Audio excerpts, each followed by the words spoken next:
Okay, friends, hi. We're back, and hopefully I don't have a jumping cursor. This is going to be program 32, and we are working especially in a section which deals mostly with color in A Treatise on Cosmic Fire. The treatment will not be as exhaustive as in the other petal-by-petal treatment. This is just to look at the possible meanings of the colors in their various contexts. We have noticed that they will differ in intensity in the different tiers, even though they may be the same color. So that is something to be aware of. The yellow, for instance, would increase and be the strongest in the third tier. And the rose, well, you know, it can be certainly equally as strong as it was in the second tier, but the yellow will be still stronger. It depends on the character of the petals themselves. So let's go with hope towards this section on the middle or love triad. Notice it's in that written here in the rose color. So we may now make the transition to the triad or tier in which the second aspect of divinity is especially expressive, but still in quite a personal manner rather than as an example of pure and, let's just say, completely altruistic love, because even with regard to the process of the sixth petal, there is the attempt to be kind, altruistic, and serviceable, but always expecting, or should we say still expecting, something in return for the service offered. So that is not complete altruism and therefore not complete love. When we think of the eighth petal, expecting nothing in return for the great sacrifices entailed. During the unfoldment of this tier, and you know, when we talk about unfoldment, it means a general process that includes, of course, in general, organization, vitalization, opening, unfoldment, complete opening, complete unfoldment, the nurturance, and so forth. So during the unfoldment of this tier, the development, I think that's what we have to say, development of the astral body is especially emphasized, as well as the emerging presence in consciousness of the higher of the pairs of opposites, the soul, the inner self, or higher power, however the man may choose to name it. We recall that this is assigned as a Venus tier and a Neptune tier, whereas the first is assigned as a Mars and Saturn tier. And of course Mars does seem to have something to do in its concrete nature with the color orange, at least if you look at the planet. We call it the red planet, but if we're really going to be more proper about it, it is orangish red. Okay, petal 1, higher knowledge applied through love on the physical and astral planes. Higher than what? It is not necessarily abstract knowledge.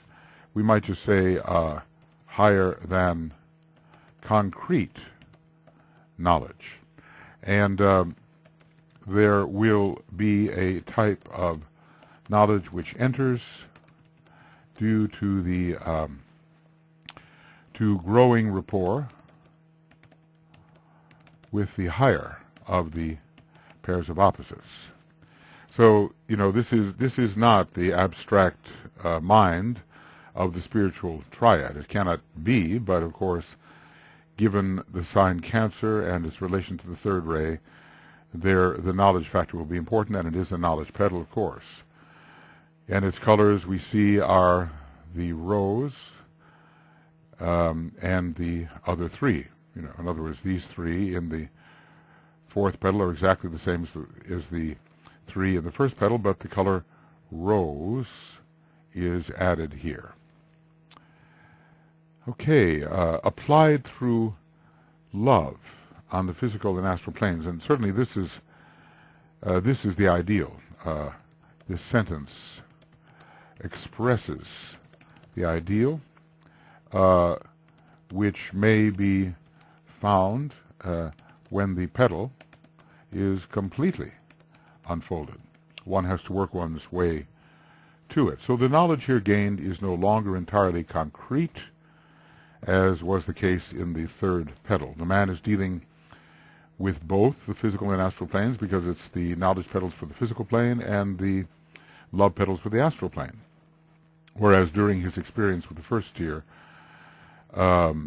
he was principally focused upon the which the normal senses revealed to him, and thus upon the dense physical plane.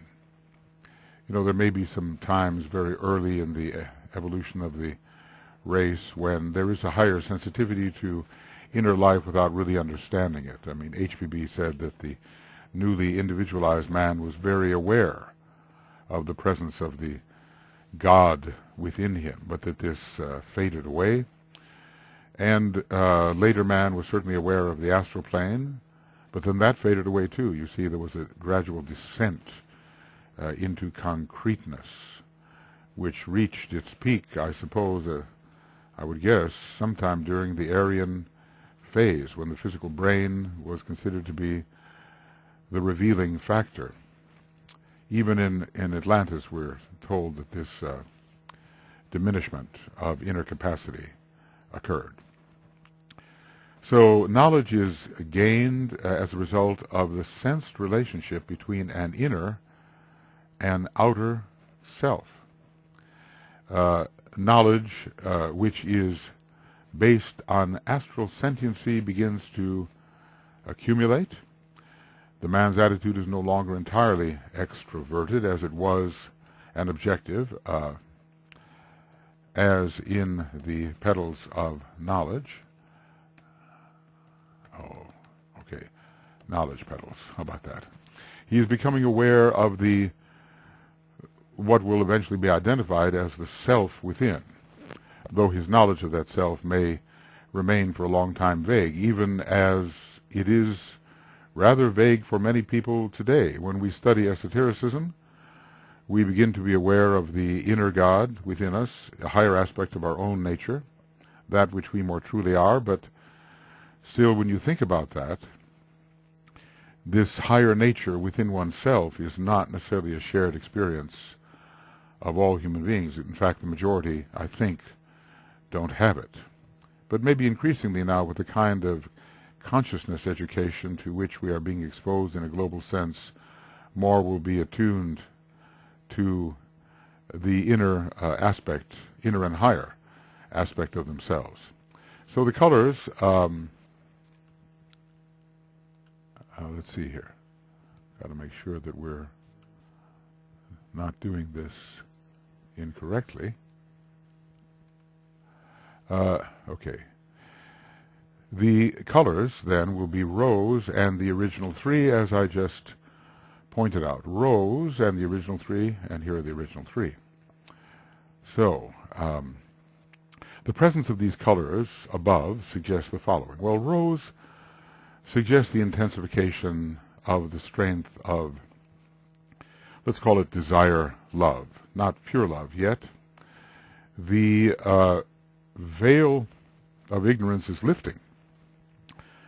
The veil of ignorance so impenetrable in the hall of ignorance is lifting, and the man becomes aware of something within himself, this higher of the pairs of opposites. Rose is related to the law of attraction, which is utilized, we are told, in consciously balancing the pairs of opposites, of which the man is becoming increasingly aware. So in my higher nature I'm attracted to this, in my lower nature I'm attracted to that. And what are the just and due demands of each one of these aspects of myself? We might discover that in relation to Libra. Orange is again found indicating the growing power of observation. Growing power of observation as the man begins to view his life and himself from a more interior perspective. So this is taken from the other, let's see, this would be where it is. The petal of knowledge for the astral plane, He works blind and begins to appreciate the effects of the physical plane life by a realization of essential duality. He begins to understand causes. This is what we were looking at earlier. And it's important, and so we've transported it in. He begins to understand cause and effect, thus the intensification of the orange. I think my impression is that the colors will continue to intensify, revealing more of their essential nature until perhaps in the sacrifice petals we have the most intense of all, but with one color predominating, that would be the yellow. And the colors within the love tier would intensify over the knowledge tier, but rose would be the predominant color. So he begins to understand cause and effect through the intensification of the fifth ray, not only as they are revealed in the lower worlds, but the manner in which he, as an inner self, is causative in relation to his environment. In other words, the attitude of I, the inner being, produce effects in the lower world. See, my cursor is not jumping. Of course, I don't want to speak too soon because maybe it has a will of its own. Oh, and that is so frustrating.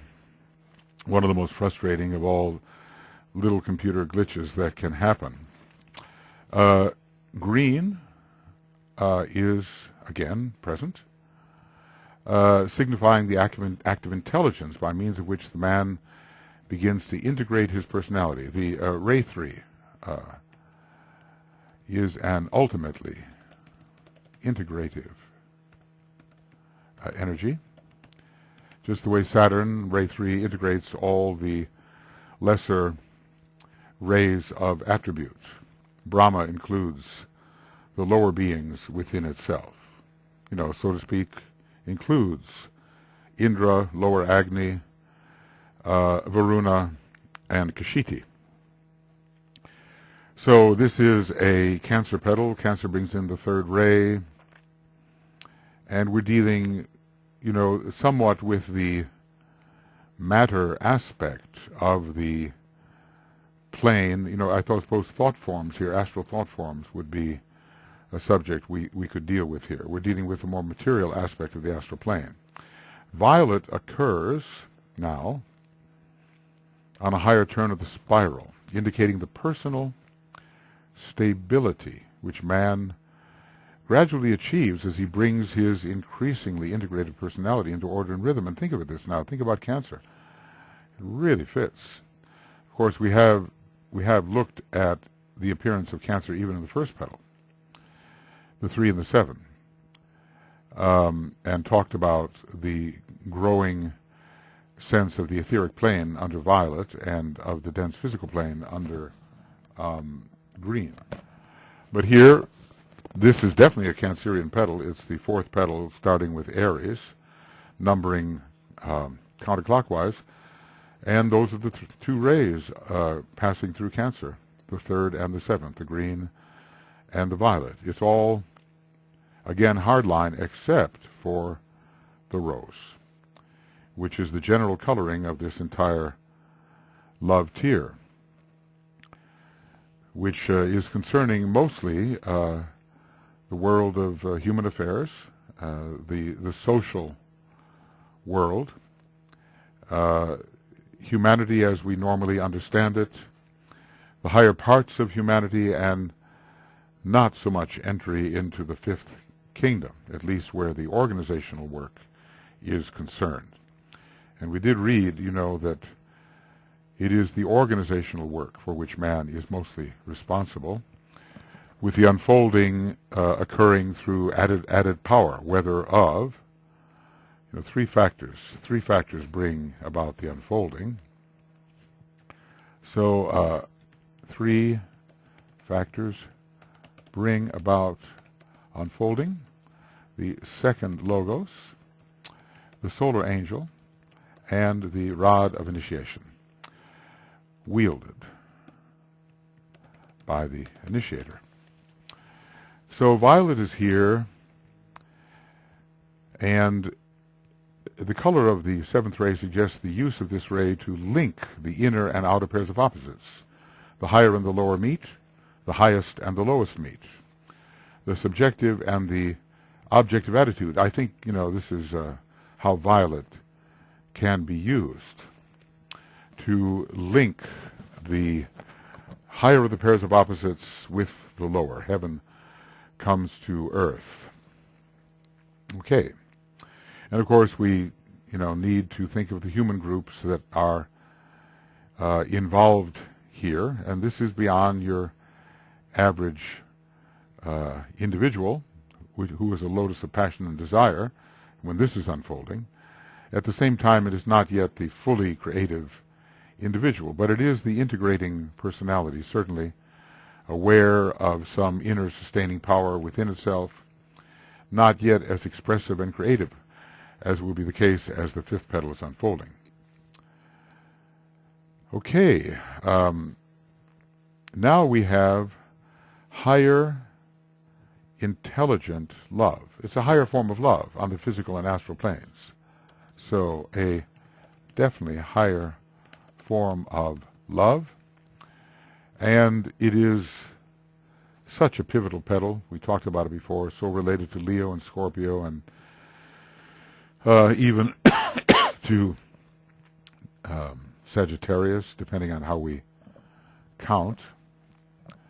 It is reorienting, and it's got a double rose, and it's the only petal with a double. We had the chance for a double here in petal number 9. It could have been double yellow, but it wasn't. Blue was substituted for the possibility of double yellow. Here in the second tier, it's pretty much rose and the other three, rose and the other three. So if it's rose and the other three for petal 4, it's orange, green, and violet. And rose and the other three, we'd go back to petal 2, and it's orange, rose, and blue. Orange, rose, and blue. Only there is a double emphasis of this love, wisdom color, or sixth-ray color. It is a color associated much with Venus, and this is really a Venusian petal, a very Venusian petal. Why? I'm sure you can realize a Venusian petal, because the Venusian solar angel takes its first real interest in the unfolding process. It's as if,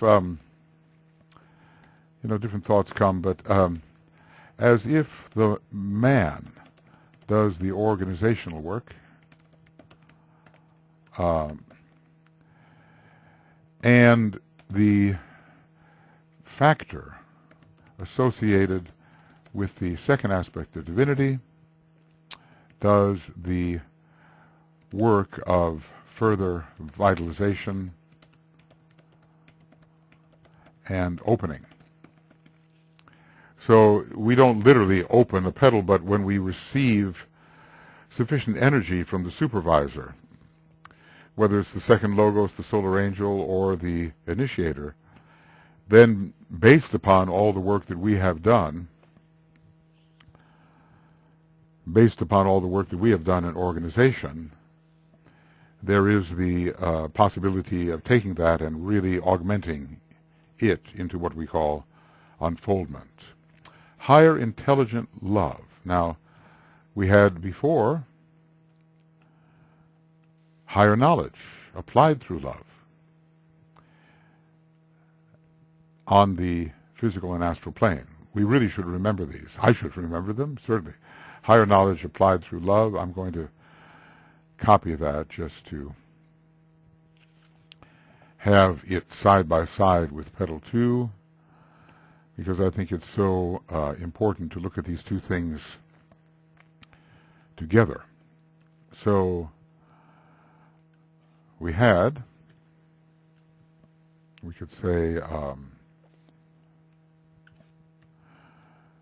we had earlier, petal 1, higher knowledge applied through love. You're never going to escape the love factor in these love petals. They are magnetic, cohesive. There are various kinds of cohesion on various levels which are promoted. Higher intelligent love on the physical and astral planes. Okay.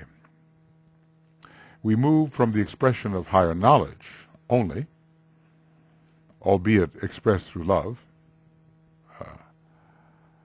and I think we have to put that in, higher knowledge, albeit expressed through love on two planes, to the expression of a love which is higher than that found in the first tier, and which is intelligent as well.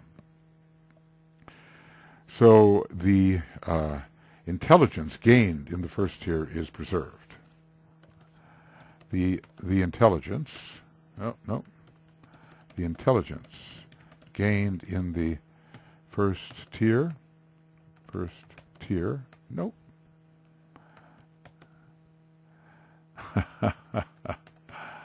How about that? That's a good abbreviation, isn't it? Will I remember it? That's the question. First tier. When you're using words all the time, you don't want to have to struggle with them. So the intelligence gained in the first tier is retained, and the quality of love is augmented. Sometimes we hear of so-called emotional intelligence, which is the intelligence applied to an understanding of human relations and relations in general. That's a lot of what happens in the second tier. We begin to take people in their own right. People are viewed not as extensions of ourselves, but in their own nature, in the second tier. When in the second tier. Okay, SCT. Now I'm going to do that again. SCT, SCT, and second tier. Okay. So the astral body is in process of refinement now. It's no longer so red as it was in the earlier savage days, and is under the influence of the emerging inner self or soul. And that's how the refinement occurs, even though the true nature of that subjective center may not yet be understood. So man begins to appreciate, that is, love, Venus and appreciation. It's interesting how that also means the gathering of finances. One's investment appreciates. That's Venus too. Man begins to appreciate, i.e. love, other beings intelligently. Not just in terms of what he can get from them. Not just in terms of what he can get from them. With some degree of appreciation for who they are in themselves. Other selves are no longer considered simply as objects for his gratification or as objects inimical to his objectives. So, there is a respect, a growing respect for individuality.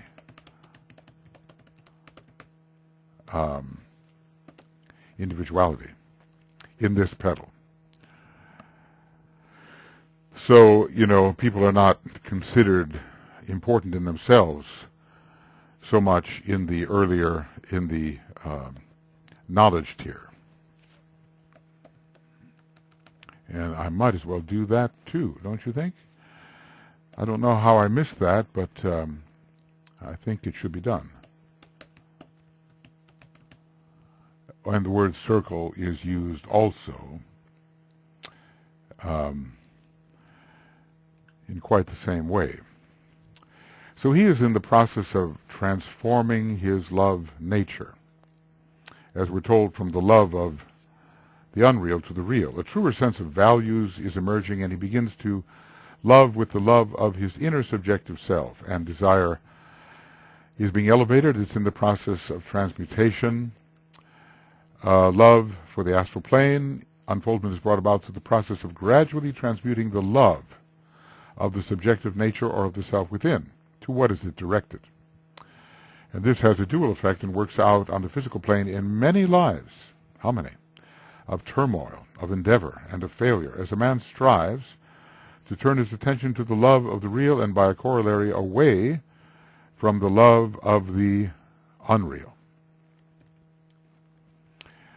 So the transformation of the love nature, no question that what was love in the first tier, what was love in the knowledge tier, was for the form, because maybe nothing else could be really detected. And even if the individual was detected on the astral plane, they would still be, it would be the form on the astral plane which would be paramount. So a truer sense of values, now that's always Venus, and this is in a way a strongly Venus tier. Values relate to Venus, and this is a Venus tier. So this is emerging, and red desire is turning rose. It's in the process of transmutation. Soul attitudes have the potential to develop during this organization, vitalization and unfoldment of this petal. And this is so because the first and second initiation occur here by reflex action. The first and second initiations occur in this love tier. Yes, there we go, in this love tier, by reflex, or at least by the addition of energy from the solar angel. The love of the inner self is emerging, if all goes well, and if the man does not become prideful, right?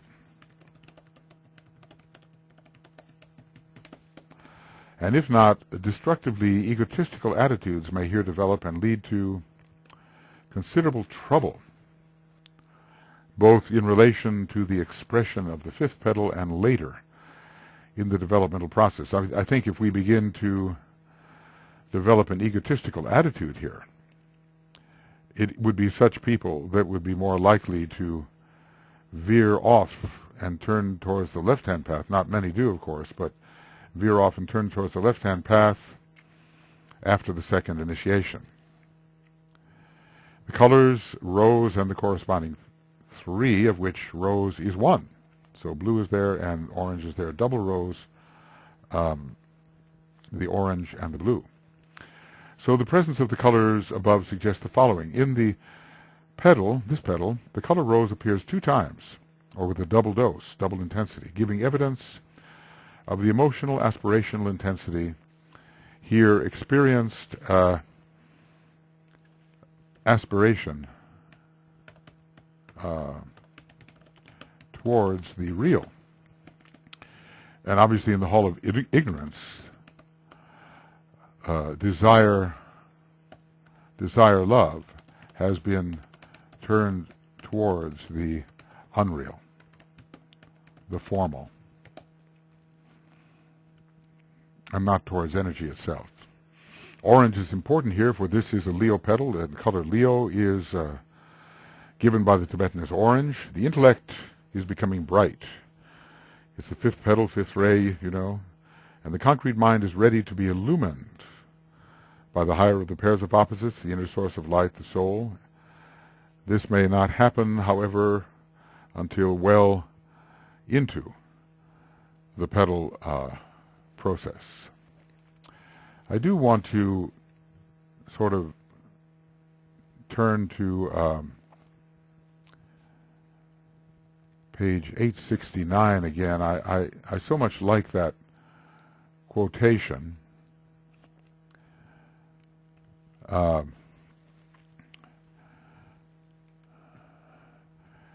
And that I would like to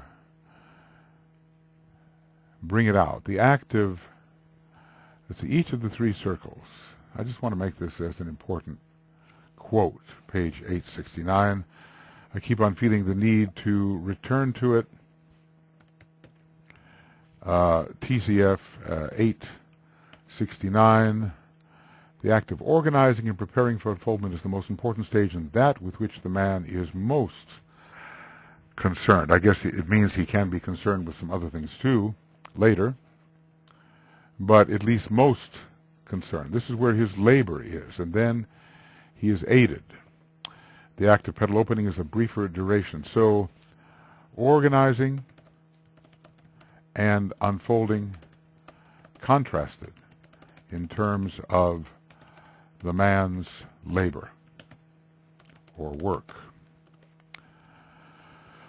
And I think the thing to do there would put this into our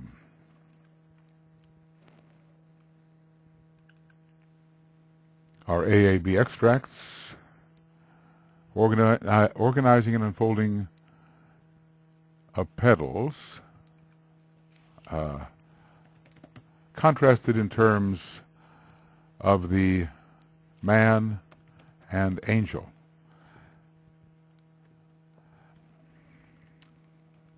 All right.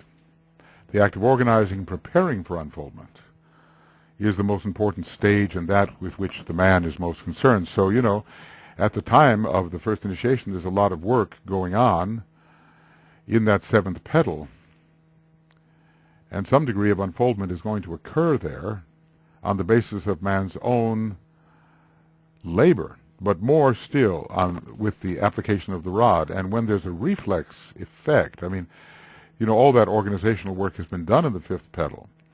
So the unfolding of a petal is simply an intensification of its qualities, and more skill and demonstrated quality will show for the man in the world. There will be an increase of his capacity. So anyway, this is a strongly Leo petal, and it's the mind is there. The Leo brings in the fifth ray, and there's a intensifying of the color orange, a brightening of the color orange. The intellect is becoming still more luminous, and the concrete mind is ready to be illumined by the inner source of light, the soul. This is, you know, we can begin to have the mind held steady in the light. Whoop. All right, let's see, where are we? I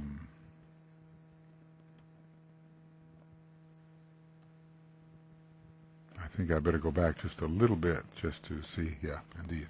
Okay, so, aha, I see what the problem is. Right. It's when the bracket is not loaded and something else is loaded. So we have then the possibility of the mind held steady in the light, and meditation can begin. Interestingly, Leo rules the first phase of the meditation process, and that's concentration. So at this central petal, concentration upon the higher self, or the concentration, let's say even, of the mind and directing attention to a higher self. That is, if we get out of the directing attention only to ourselves. The color blue repeats itself as it did in the second petal, indicating the growing love and aspiration stimulated by contact with the higher self, or specifically with the downward gazing soul, the solar angel. So many struggles are experienced in the development of this petal, which is characterized by extremely sensitive sentiency, sensitivity to the pairs of opposites, right? And Leo has this key word connected with it, sensitivity. So we should put in here, remember the key word sensitivity associated with Leo. So the pairs of opposites, the inner and the outer members of the fundamental human duality, the soul and personality, are eventually clearly evident, or more clearly evident. Do they ever get truly evident until the third initiation? More clearly evident, and man, if he becomes rightly oriented here, is reaching intensively from the lower to the higher, from the lunar self to the solar self. He's turning the love of the self towards the real, turning the love of the self towards the real.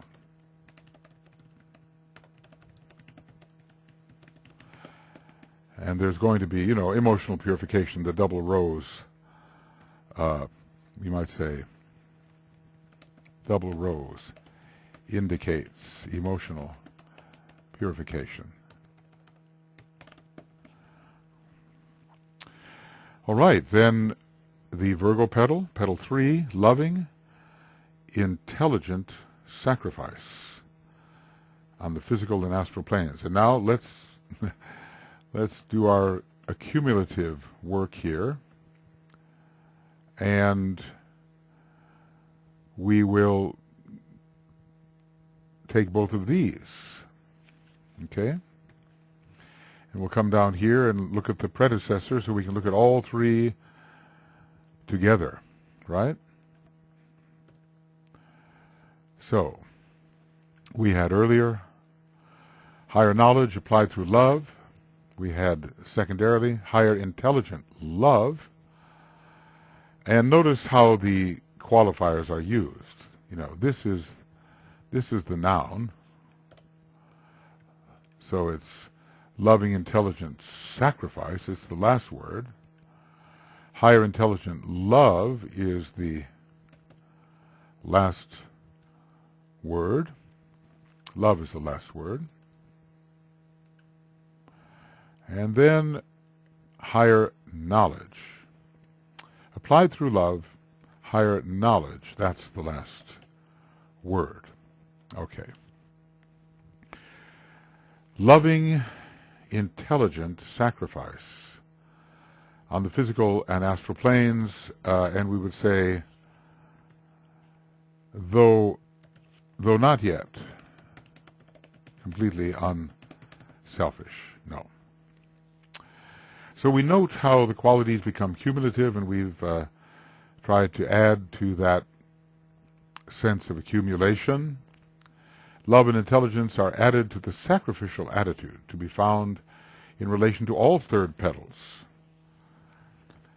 But the sacrificial attitude was acquiescent in the third petal. There was not loving intelligence sacrifice. Love and intelligence are added to the sacrificial attitude to be found in relation to all third petals of each tier.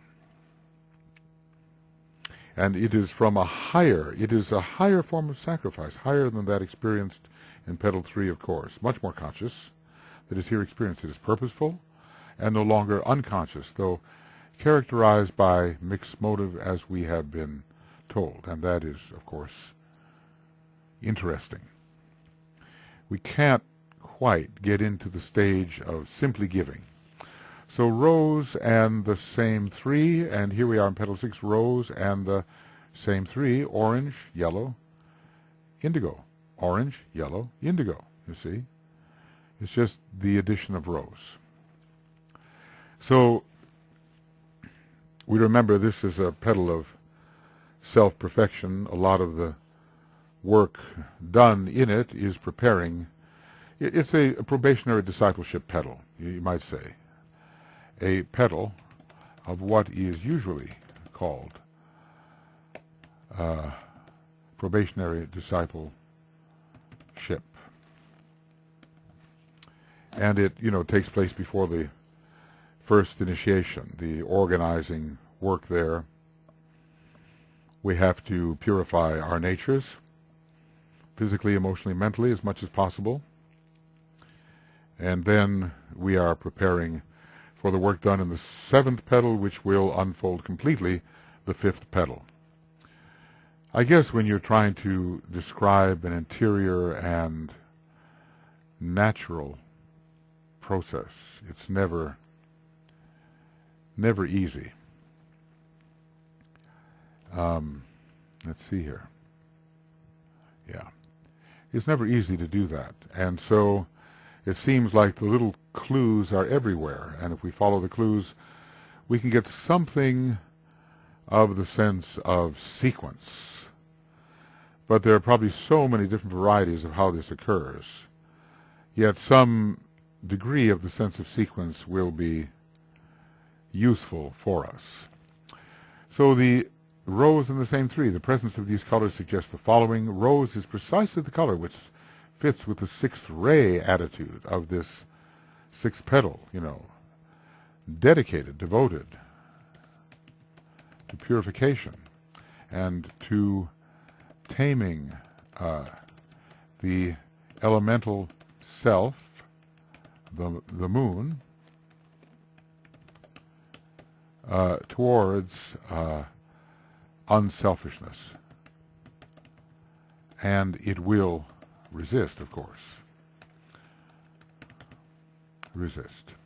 Under the influence of rose, man is endeavoring.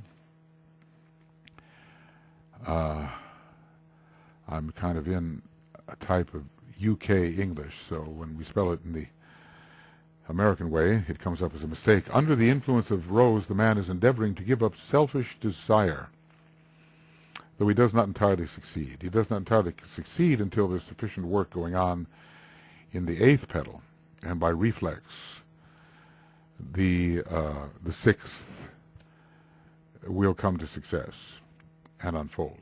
He attempts to give up his own personal desire for the sake of his group. So we can see moving towards a group focus. That is there, in a latent sense from the time the first initiation is taken. But when we're simply working in the experiences related to this petal, the first initiation is not taken. It's only when we're really working with abnormal and strenuous effort, or strenuous and abnormal effort, that there will be the first initiation when we're working in the 7th petal that way. Right now we're just kind of on the probationary path, more than the path of aspiration. He is engaged in more than the path of aspiration. He's actually working, as we would expect of Virgo. He is actually working. So orange is, as usual, repeated, and this is it's a mental petal in many respects, because we move in a way as we progress through the tiers, physical, emotional, mental. That is one way of moving. Orange, as usual, repeated and assists in the discrimination between that which is truly sacrificial and of the soul and that which is still tainted by personal attitudes. And I think, you need Mercury there as well. Mercury is a planet of discrimination, and it is yellow. And it is yellow. Its color of Gemini and Mercury is always yellow. So, we have here the yellow, rose, and these original three. So both of these, orange and yellow, are both discriminative. Yellow enters here on a higher turn of the spiral and represents conscious response to the law of sacrifice, not necessarily always successful.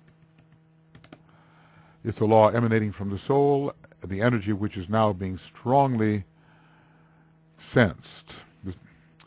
When can we really begin to work with the laws of the soul? It is really only after the first degree that we can begin successfully to work with some of the laws of the soul. Laws of the soul.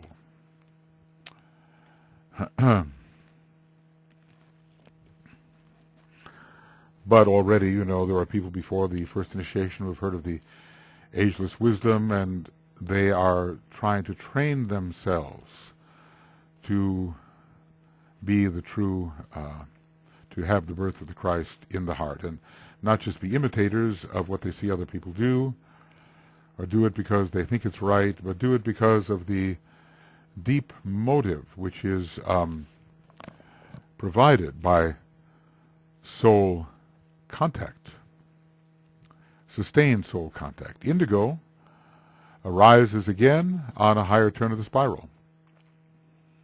Every one of these, maybe there's even a spiraling motion in the way the petals are arranged.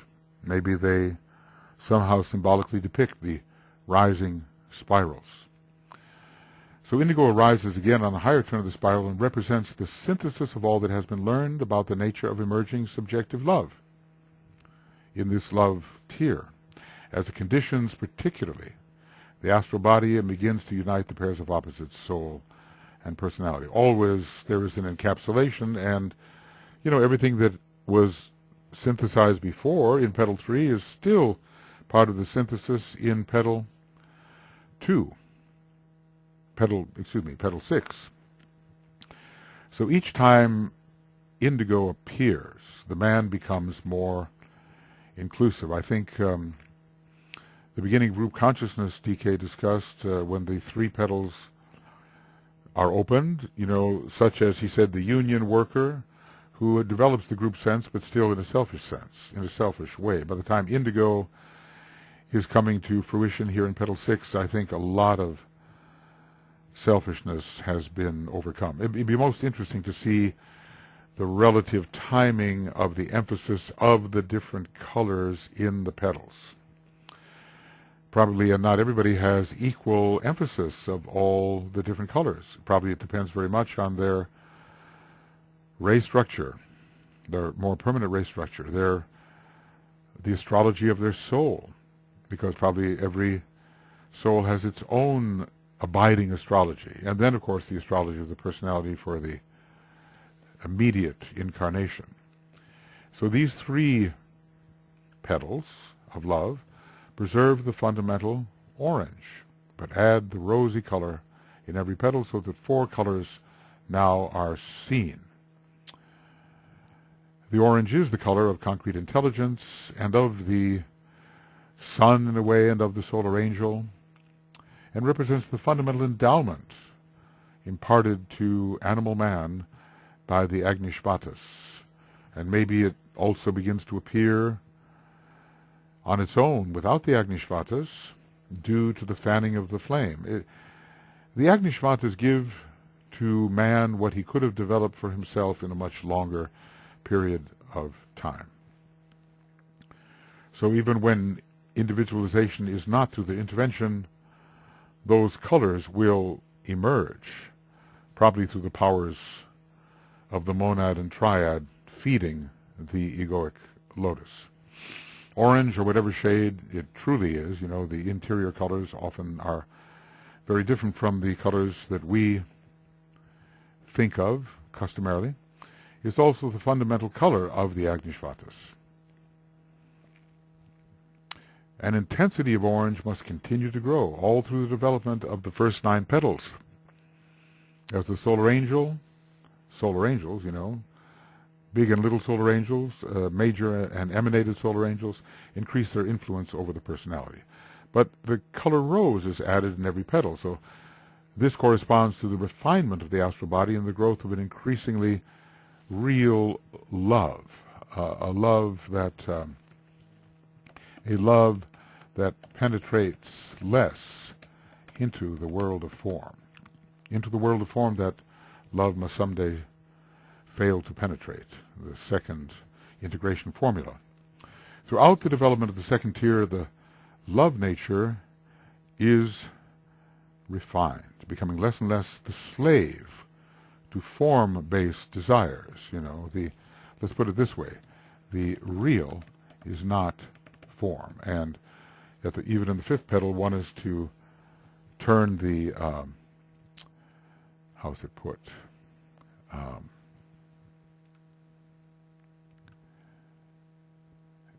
It says this has a dual effect and works out. Well, let's just read it. The gradual transmuting of the love of the subjective nature or of the self within. The man strives to turn his attention to the love of the real and not necessarily the love of the formal. That doesn't mean that form is not essentially real. It is essentially real. But it has no independent reality as form. There is some substratum which makes form possible, and without that substratum, the form would dissolve. So 4 colors are now seen. And when there are 3 colors, intelligence is emphasized, and when there are 4, the interplay between the pairs of opposites is accentuated. 4 suggests polarity, right? And the conflict between the polarities with the purpose of achieving harmony between the higher and lower pairs of opposites, and eventually the triumph of the higher of the pairs of opposites, which in a way absorbs the lower into itself. Eventually the triumph of the higher of the pairs of opposites, which absorbs the lower of the pairs into itself. And the 4th chakra is the heart center, which in this context is not insignificant, and so there is the growth of heart. And we would say, especially in the social context,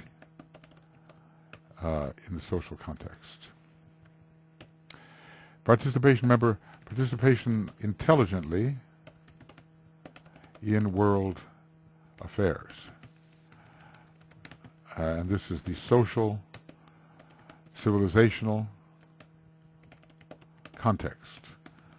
People are getting more and more into this as they become integrated personalities. We are coming to a time, the Tibetan tells us, when there will be a large number of integrated personalities, and this will present its own difficulties. He warns us, probably a pretty strong non-cooperative Leo period unless the soul can offset this. So these petals are organized and vitalized in the Hall of Learning, but remain unopened until what?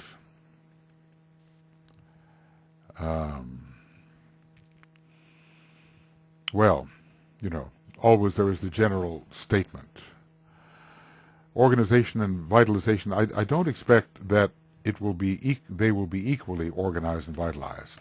I do not expect that there will be an equal organization and vitalization of all petals in the love tier. But rather, I expect a progressive organization and vitalization with progressive opening and not sudden, simultaneous opening. I think there's a mathematics behind all of this, and one day we will know it. So we must ask whether, in fact, all the petals of the love tier remain unopened while there is progress in the Hall of Learning.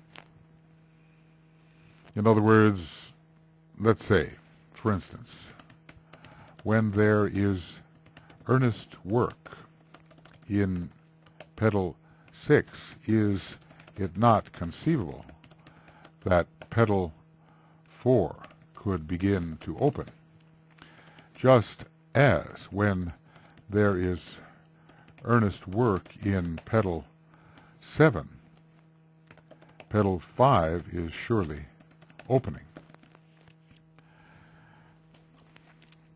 So, we don't see the time-lapse video in front of us, but that's what I expect. I don't expect a simultaneous opening. I expect a progressive opening, one after another, and I think in some of the earlier discussions, if I could only locate them right now, we found that to be the case. The first initiation occurs upon graduation from the hall of learning, and the first initiation requires the unfoldment of the fifth petal. What is graduation? Maybe graduation is going on to organize and vitalize the seventh petal and the other sacrifice petals. Okay. So I've pulled in a couple of things here, and I think they are the ones that some references that I have thought are important. On the Buddhic plane, when flashing forth at initiation, this number is 5, signifies the full development of the fifth principle of quality, the completed cycle of the ego upon the 5 rays under the Mahachohan, and the assimilation of all that is to be learned upon them. Because, at this first initiation at last, emphasis can be placed upon 2 and 1. So one can have then the second or first ray personality, and also one can have the soul transferred to the second or first ray. And the attainment not only of full self-consciousness, but also of the consciousness of the group wherein the man is found. So first initiation consciousness is group consciousness. In other words, the Egoic Lotus shifts position and begins to respond to the city called response to group vibration. It infers the full unfoldment of 5 of the egoic petals, leaving 4 to open before the final initiation. And the final initiation, as I say before, that has to do with the final initiation regarding the 9. It certainly does not have to do with the 5th initiation as a final initiation. And it doesn't have to do with the 4th initiation as final, because we have so many references to tell us that the 9 petals are completely open at the 3rd. So on the... well, somehow this has been copied twice. All right, well, it must be doubly important. I don't know why I say these 2 references, because they're both the same. But anyway, show that there's quite a bit of petal unfoldment as the kingdom of God is entered, and this is not done in the hall of learning. At least, let's just say work is being done in the hall of wisdom, and there is a reflex opening in the hall of learning. It becomes clear that a process of overlapping opening is complex. We've been emphasizing this, and individual, depending upon the 2 major rays, monad and sub-ray of the monad, not including, maybe including the 7 sub-rays of the monad, which are not soul rays, but are monadic rays themselves. Without having the actual process clearly before the inner eye, a description can only be approximate. So the hall of learning is that period of human development wherein a man participates intelligently in world affairs.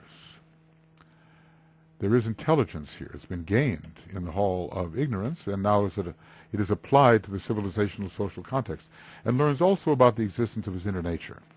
The outer tier of petals simultaneously unfolds till it is open entirely, revealing the second circle. So, and here's the question: is there some opening of petal 4 even before this outer tier is completely revealed. We don't know, but it certainly is the next one to unfold. In other words, the idea is when you have a complete unfolding of what is behind, do you have to wait for the complete unfolding before what is immediately ahead begins to unfold? It doesn't seem right in terms of this gradual process. So must the outer tier unfold if the second circle is to be revealed? This is the implication, but remember we had that same problem with the synthesis petals because they were disclosed at each initiation. There was some display. So it's not as if there was no possibility of recognizing that something was going on there. We didn't necessarily have to wait until all 9 petals were unfolded before we knew something was going on because there was some display. So this can only be, I think, clarified, the rest is imagination, when we can actually see precisely and study precisely. It has to be a far more demanding science than any kind of study of lower life forms and their gradual development, various kinds of biology. This is a kind of interior, subtle biology, and we need all the different slides in a way to show us the different stages of unfoldment. But of course, it wouldn't have to be sectioned. All we'd have to do is focus in and see the process.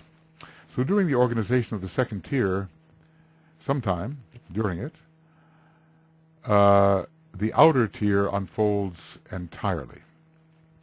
If the unfoldment of the outer circle signals the taking of a kind of initiation, not necessarily one of the great monastic initiations, no, an earlier kind, this initiation is taken when organizational process in the Hall of Learning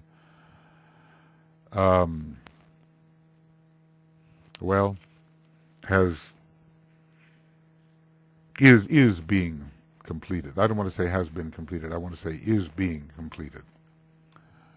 It's all this question of timing, because there's is being. Because earlier we saw that there were some secondary types of initiations which were taken when organizational work was done in the petals of the Hall of Learning. As a matter of fact, I think it would be advantageous to go here again. Let's see here. We could, would lesser initiations be here? Monad synthesis third, fifth, back up. I think I'll just put that in. Lesser initiations, and here we have it. Yes, a form of initiation then takes place which is the reflection on the lower plane of the great monastic initiations. The energy of the outer circle of petals causes it to spring apart from the next circle and unfold. This threefold energy becomes interactive and a very definite stage is reached. This series of initiations is seldom recognized within the physical brain consciousness owing to the relatively inchoate stage of the bodies, unresponsive to brain matter, of the brain matter, unresponsiveness of. Yet they are nevertheless important initiations, and they involve primarily a display of some group relationship. Then, a similar process takes place when the second tier of petals is organized and ready for unfoldment.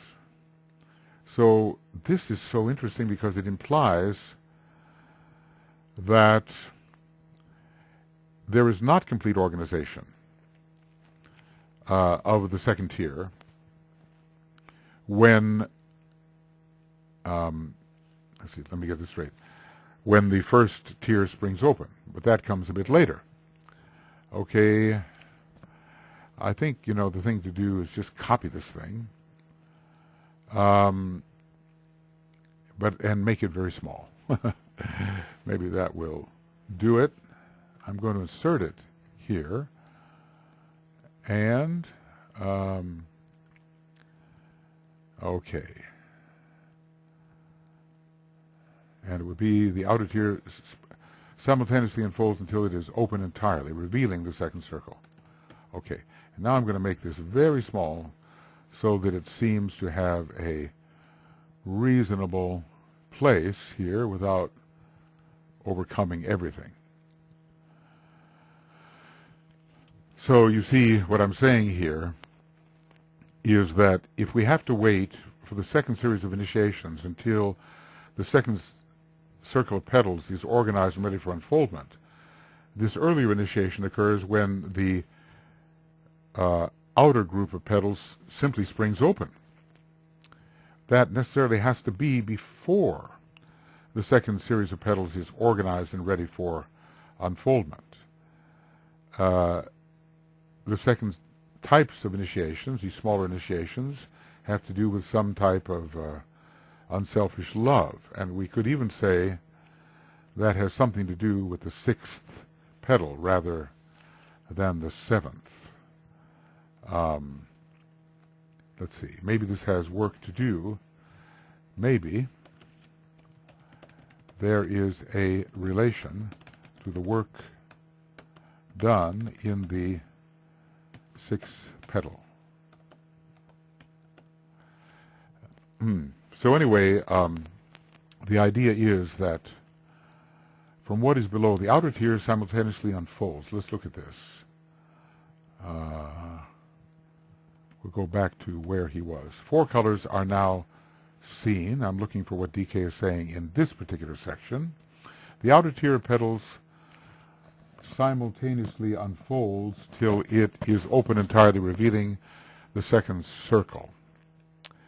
But this simultaneous unfoldment does not have to wait until the second tier is completely organized and ready for unfoldment. It happens before.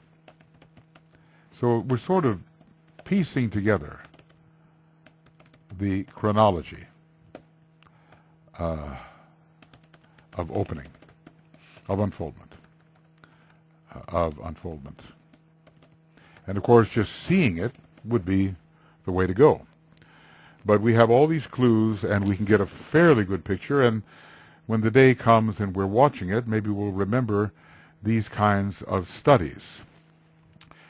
So when the outer three spring open, one kind of initiation showing some kind of group consciousness but still selfish occurs. When the second tier of petals is organized and ready for unfoldment, then smaller initiations of an astral nature are passed through with a recognition in the man's personality life of some form of unselfish love, and still maybe with mixed motives. So must the outer tier of the second circle unfold if the second circle is to be revealed? This seems to be the implication. It's as if during organizational work, the petals in which there is that work going on are not revealed. But then I also explained the difficulty that we arrived at with the display occurring within the synthesis petals. So during the organization of the second tier, the outer tier unfolds entirely, and we would say, and this unfoldment does not have to wait until complete organization and readiness for unfoldment of the love tier. Okay, so in the unfoldment of the outer circle, if the unfoldment of the outer circle signals the taking of a kind of initiation, you know, the kind where he talked about the union worker, this initiation is taken when organizational process in the hall of learning is being completed, and it's correct. We can't say has been completed, because when it has been completed, another type of initiation is being taken, more in relation to the astral plane, and maybe more under the supervision of the Christ. In general, the very complete and integrated unfoldment of the first tier corresponds to the first initiation, and the fullest unfoldment corresponds to the first initiation, but it is not there at the same time. And the fullest unfoldment of the second tier, accompanied by its interplay with the first tier, corresponds to the second initiation. Well, in fact, because when the second tier is completely unfolded, then the second initiation takes place. When the first tier is completely unfolded, no. It's interesting. When the fifth petal is completely unfolded, the first initiation takes place, the first monastic initiation. When the second tier petal is completely unfolded, then the second initiation takes place. When the first tier of petals is completely unfolded, then an earlier type of initiation takes place. And when the second tier of petals is organized and on the point of unfoldment, then a second series of initiations takes place, which are not among the great monastic initiations, but which relate more to the astral plane. So, revealing the second circle. Okay. The third remains shielded as the second circle is revealed. And work goes on within the unrevealed petals before they are revealed. So this, I suppose, has to be seen, but organizational work goes on within the petals before they are disclosed.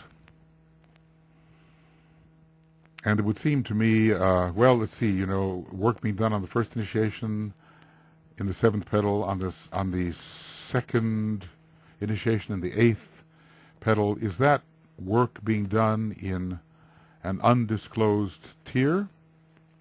In other words, here, do we have to wait until the second initiation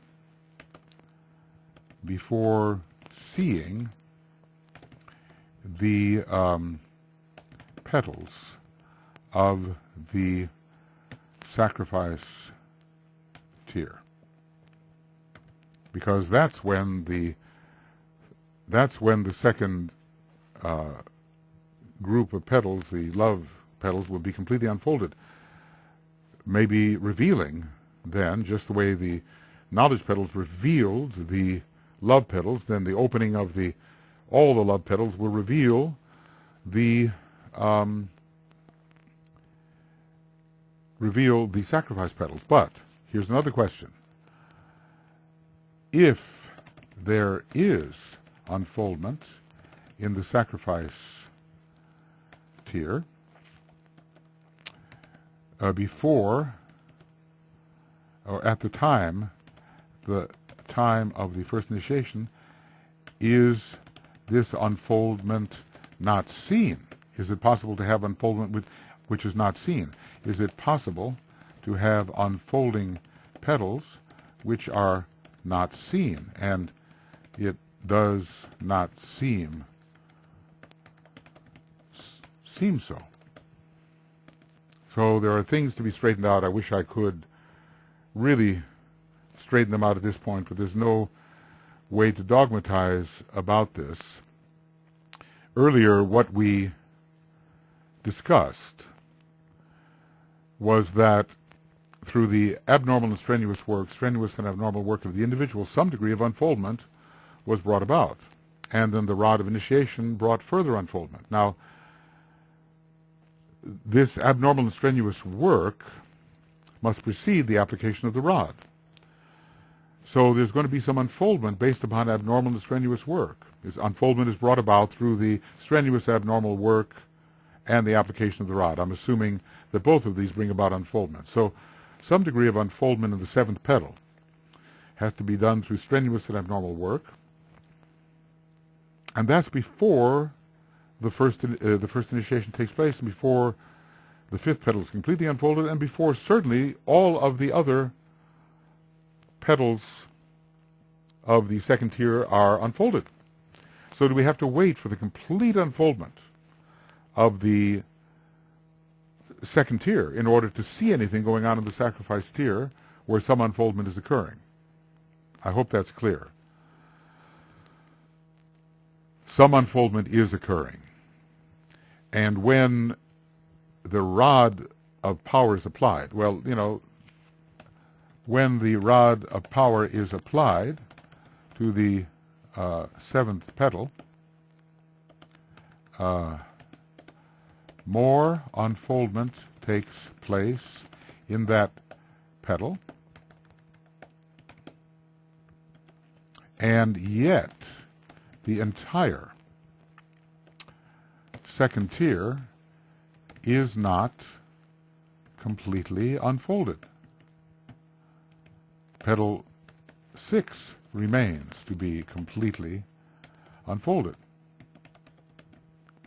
So, do we see the unfoldment which the rod of power has produced in petal 7? Or do we have to wait until the complete unfoldment of the love tier before seeing any of the sacrifice tier? I think that puts it clearly. And, you know, different references seem to indicate different things. And we're trying to use logic here to determine what sight would reveal instantly. So surely we understand the value of sight.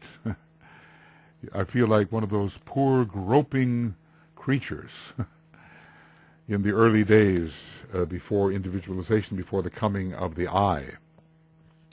So we are learning about the unfoldment process in general, but not all the details are being imparted, nor the apparent exceptions based upon the structure, the energy structure of the human being.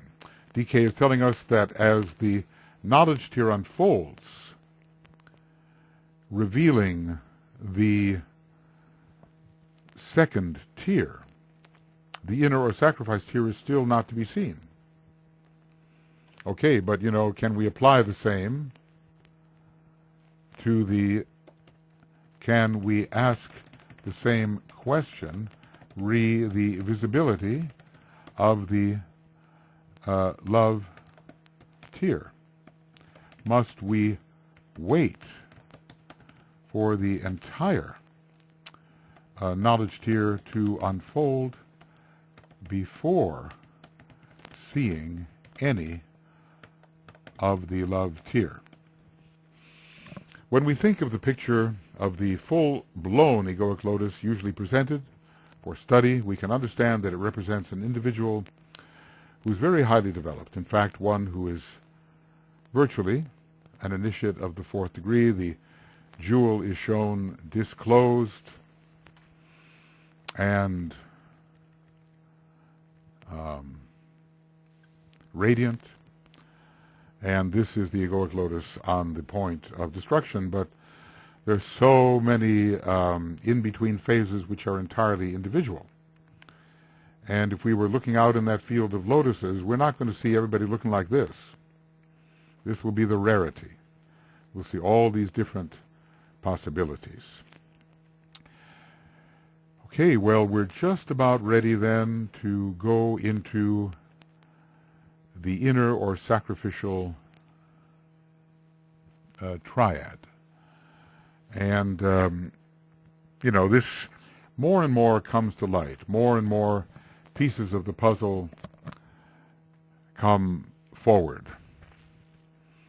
It's just all a question of timing. We know something of what happens, but we want to know when it happens. And so in the desire to know when something happens, we have our difficulties.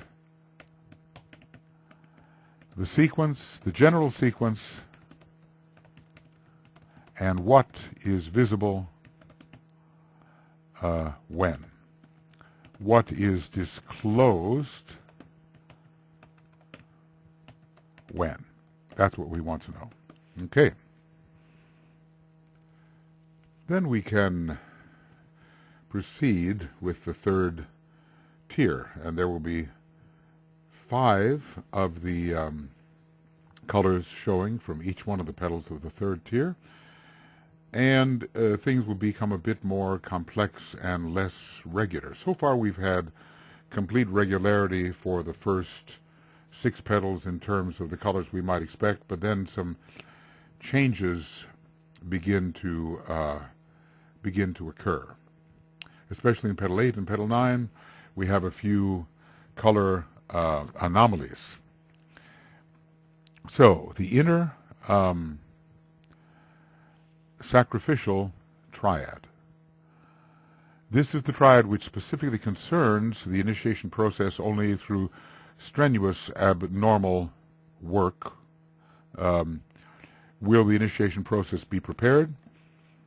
Will the man come to the point where the rod can be applied because he can be considered initiate, even if the full petal is not yet open?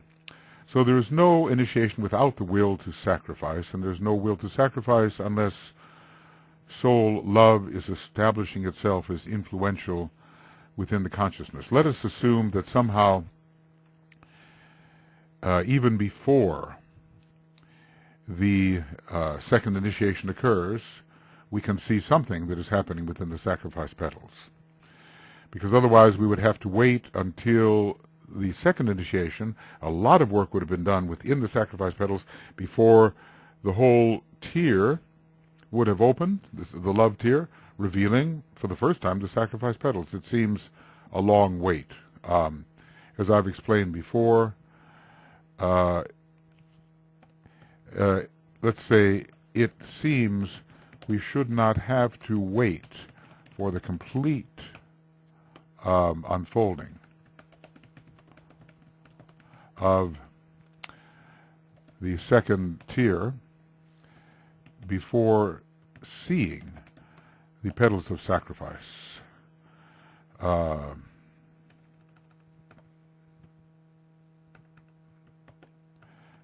The sacrifice petals. I think that's the way we can do it. So, petal 1, the will to sacrifice through knowledge on the mental plane, and thus intelligently to dominate the entire threefold lower man. Well, yes, it seems an advanced state, does it not? I'd like to put all these together. So that when we come to that, we can see them all simultaneously. Hopefully I have them all here, like this. I've done this before.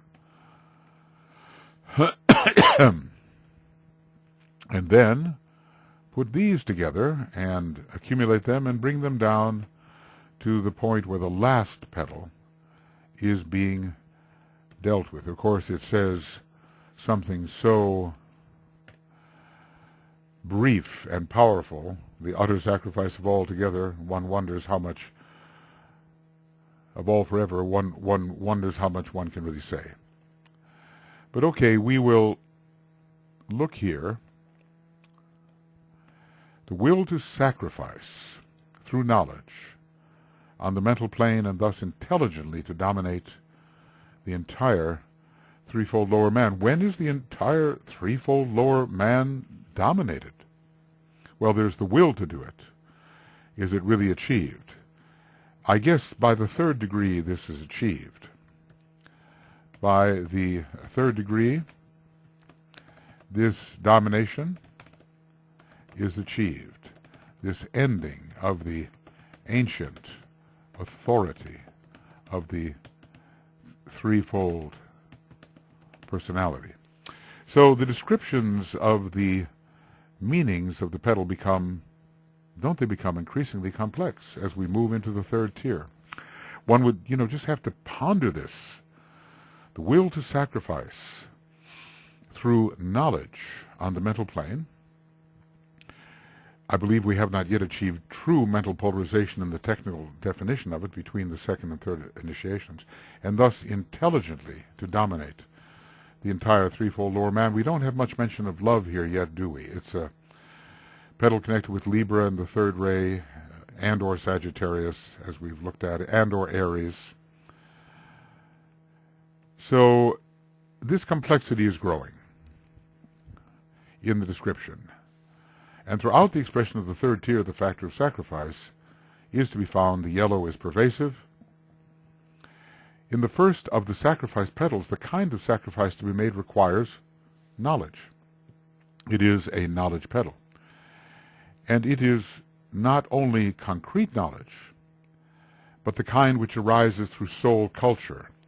And it's even higher kind of knowledge than was spoken of in relation to petal 4. With petal 4, what did we have? Higher knowledge, simply higher knowledge. So that was petal 4, petal 1 of tier 2, which was simply higher knowledge. But this is the will to sacrifice through knowledge on the mental plane. It's going to be a knowledge that is definitely soul cultivated, maybe not yet triadally cultivated, though the fact that it is a Libran petal would seem to link it to the spiritual triad. The fact that petal 7 is a Libran petal would seem to link it to the spiritual triad. The domination of the threefold lower man is not completed with the completion of the major focus upon the first of the sacrifice petals, but it's the will to go in that direction. It cannot be complete, but it represents the will to go in that direction. Not until the final sacrifice petal is open is this threefold domination of the vehicles of the lower man complete, and it's not even absolutely complete. Then, not even absolutely complete until the fourth initiation. But we must remember that the seventh petal may not be fully opened until the very last sacrifice petal is opened. This is the theory we've been putting forward in this three-petal process. So indeed, the domination of the entire lower man through sacrificial knowledge may proceed in relation to the general program controlling seventh petal processes. It keeps going. The power to dominate the lower threefold man continues during the long series of lives between the first and second initiations and the briefer period before the third. So we note that the entire lower man, etheric, physical, emotional, and mental, must be dominated intelligently. And there's that third ray connected with that third petal and Libra. Also, the domination will not occur unless the spirit of sacrifice is active, because that which must be dominated must be sacrificed to that which is to dominate. The motive must be correct. The motive must be correct. And the motive relates to the use of all. It's here it is. Oh,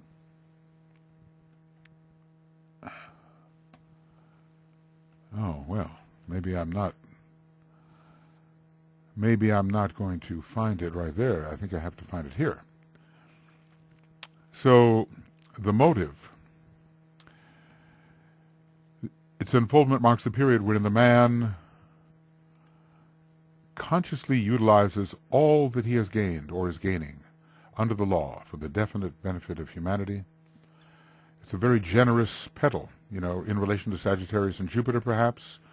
A bestowing petal, bestowing knowledge. All of these petals of sacrifice, these, oh no,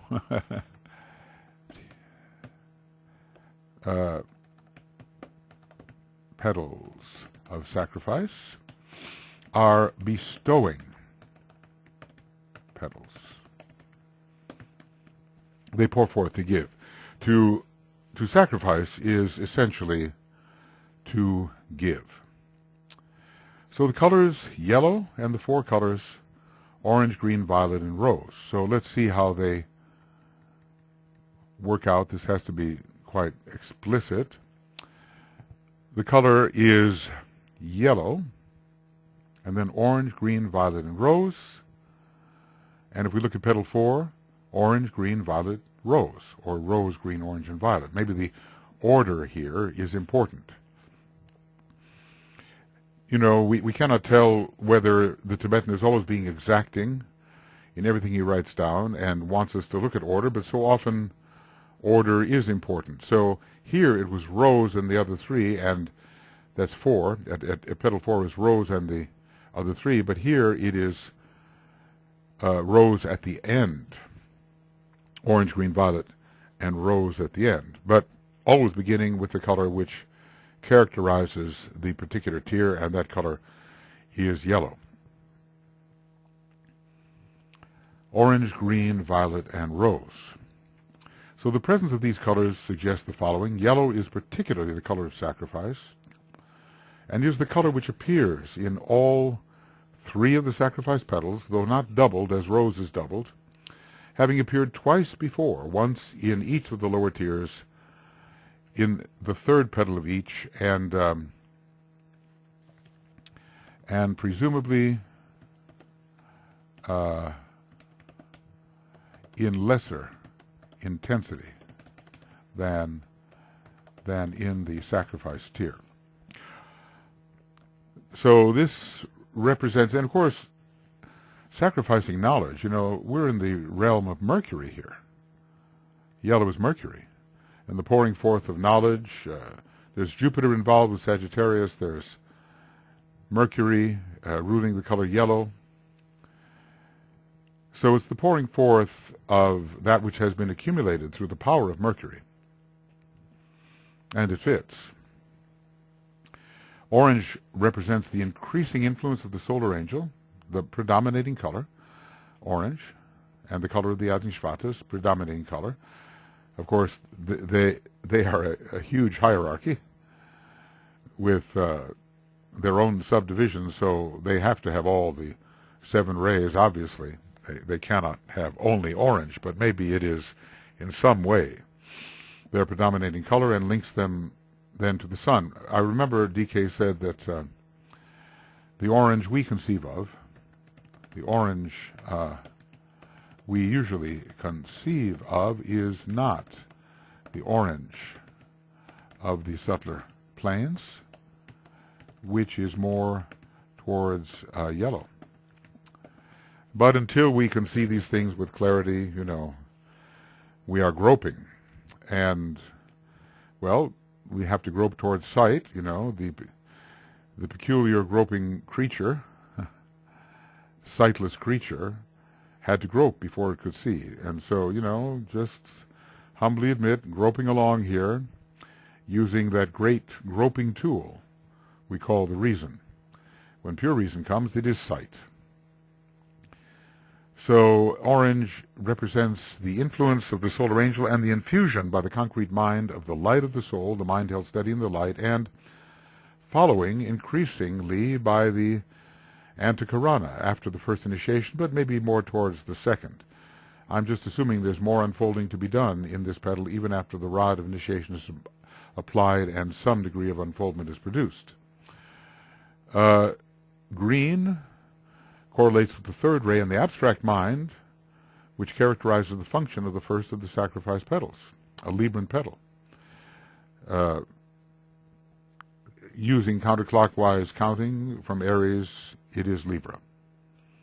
First petal Aries, seventh petal Libra. All the energies of the human energy system must be intelligently coordinated if the inner man is to control and eventually dominate them. And so we see the value of this intelligent manipulation.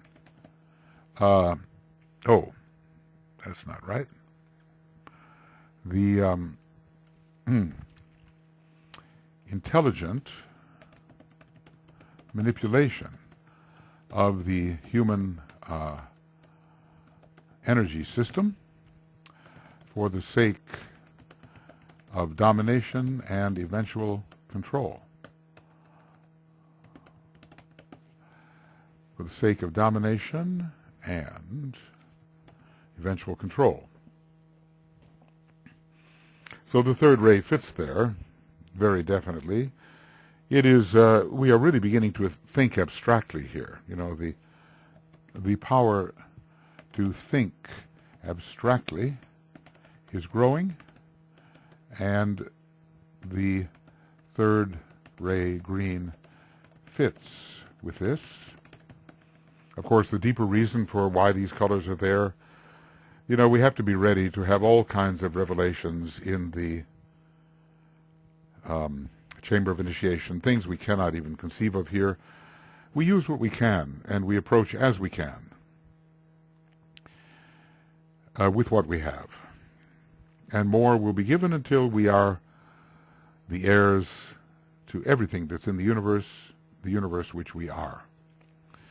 It sounds like a presumptuous claim, you know, an insane claim, but if you really start to think about what pure being is, divorced from form, one sees that it is a necessity.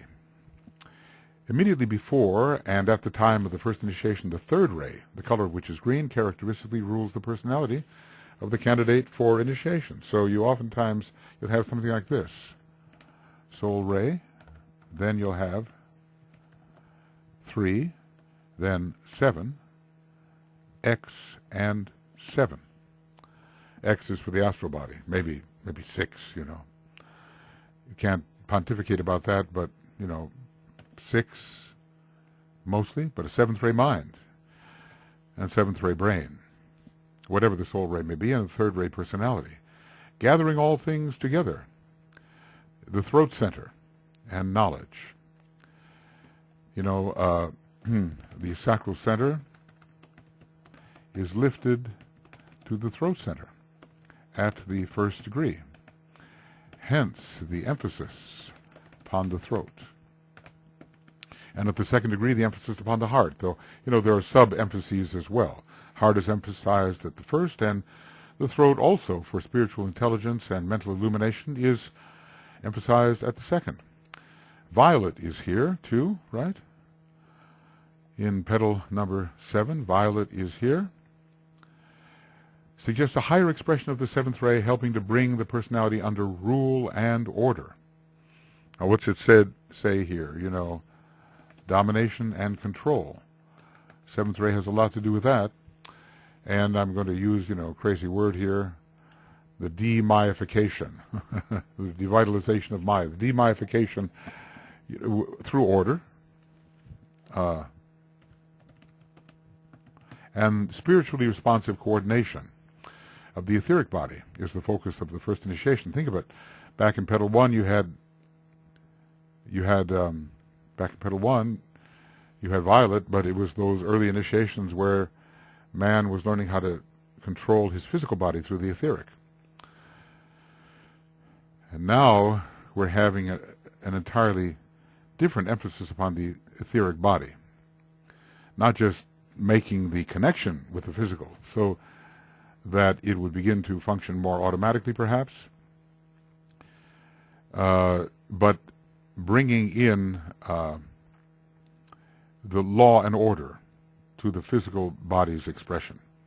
The seventh ray generically rules the etheric body, and the color of the seventh ray is violet, and devas of the violet hue characteristically rule the four systemic ethers. So there's a big emphasis on the first initiation, on the etheric body at the first initiation. And you would think maybe some emphasis regarding the earth and the base of the spine, which is essentially an etheric vital center. Maybe some change occurs in the base of the spine when there is a beginning of this initiatory process. So violet is there, and very important for order in the etheric body and for order in the general life, ending the period of license and boundlessness and trespass and so forth.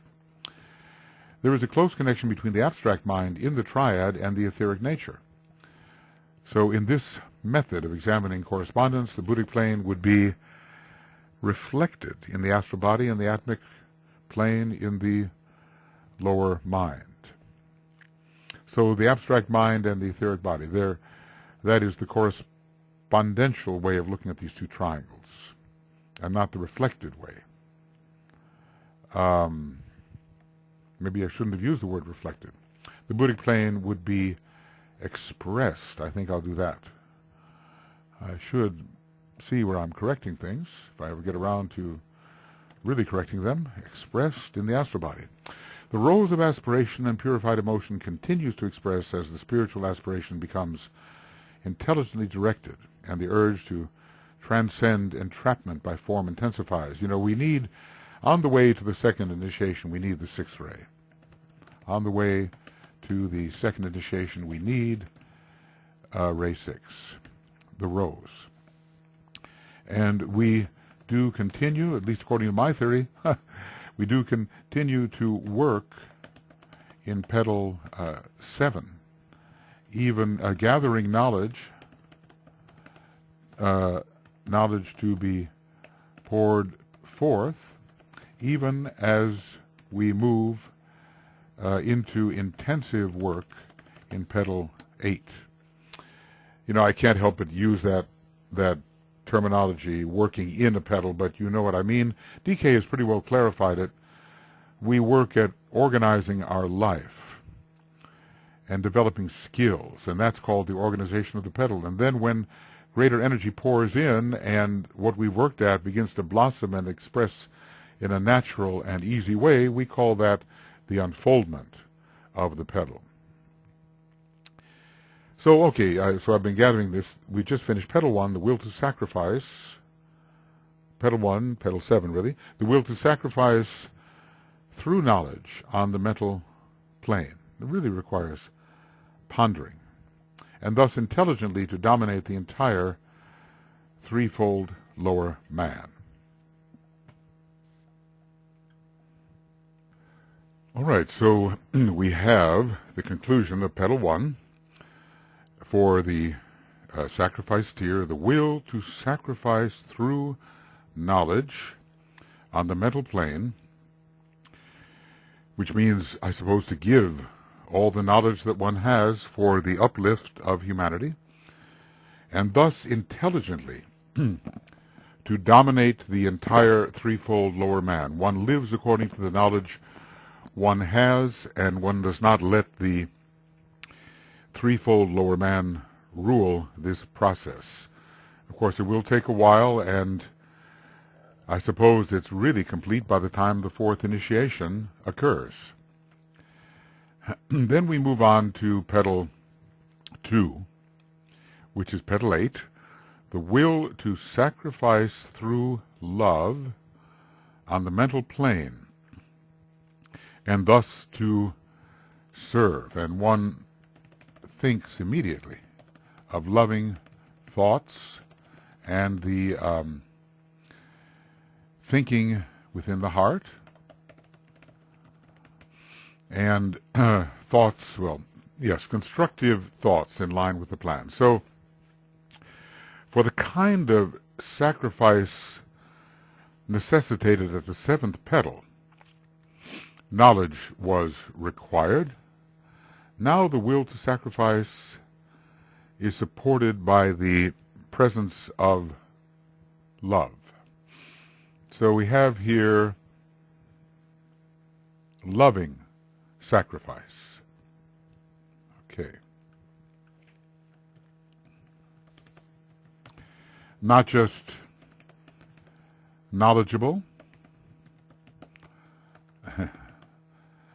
knowledge, L-E-D-G-E, knowledgeable, knowledge, G-E, there we go, knowledgeable sacrifice. So, interestingly, the Buddhic connection with the eighth petal is very strong. With the eighth petal, very strong. And it is a love petal, a very deep kind of love. The love is so strong that it motivates sacrifice. In petal 7, maybe it was what one knew that motivated sacrifice. I think we all know the difference. We have experienced the difference. There is no real service without love, because love is the fundamental generic quality of the soul, and service is a spontaneous radiation of soul energy. So a deeper form of service is here appearing. A deeper form of service here appearing. Knowledge of higher truth and soul destiny served as the motivations at the seventh petal, and love of others and oneself in the right way, I should add, in the right way, as a projection of the soul, and love of souls, love of others as souls motivates the sacrifices undertaken at this eighth and crucially important petal into the worlds of form that love must someday fail to penetrate. And it does. Into the world, this type of love has failed to be attracted by forms per se. One of the important realizations in relation to this petal is that love must express itself on the mental plane. It's not just an emotional expression. The loving mind, we might say, Venus and the loving mind. This requirement brings in the need, yes, for Venusian energy. I'm anticipating myself, which blends love and mind, or heart and mind.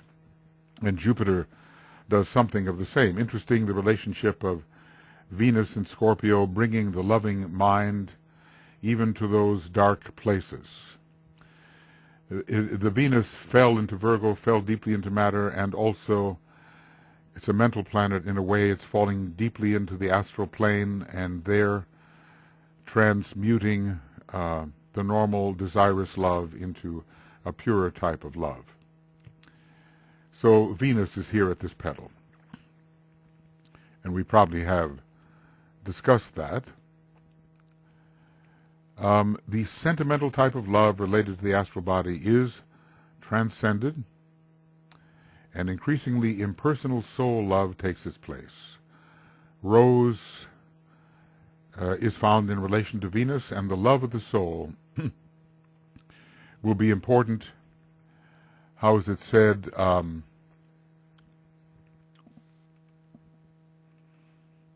Here, with no thought of return or any desire for reward for the immense sacrifices involved.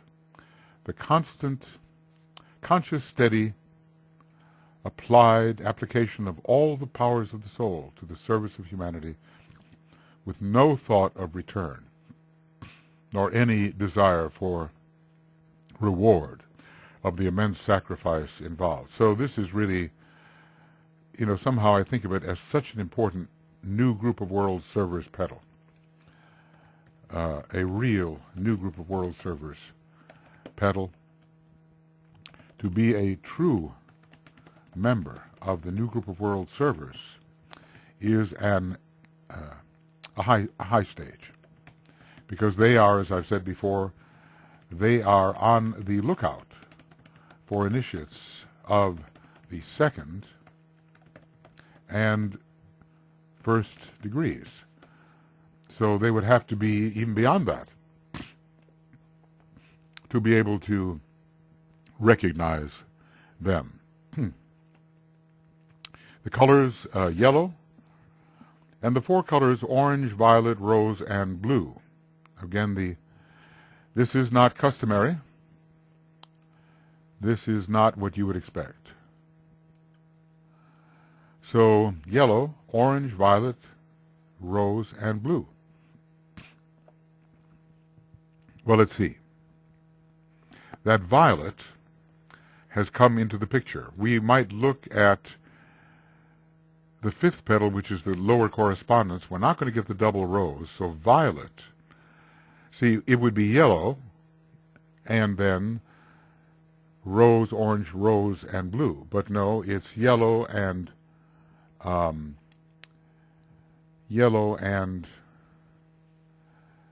orange, violet, rose, and blue.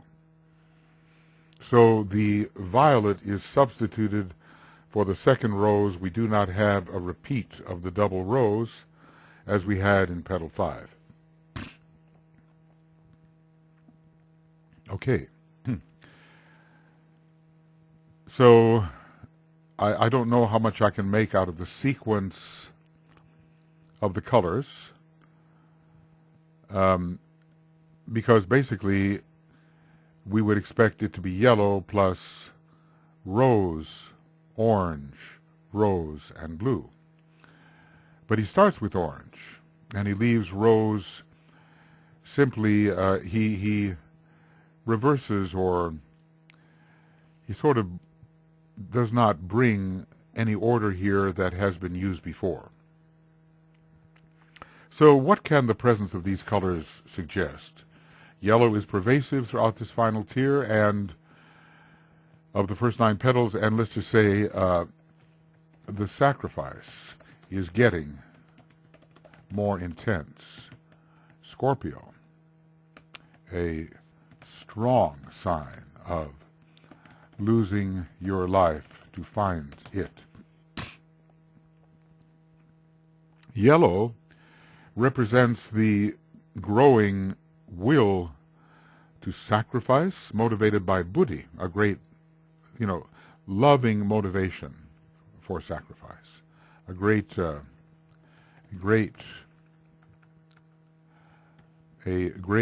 encompassing, loving motivation for sacrifice, and for some reason, for sacrifice. And it has not,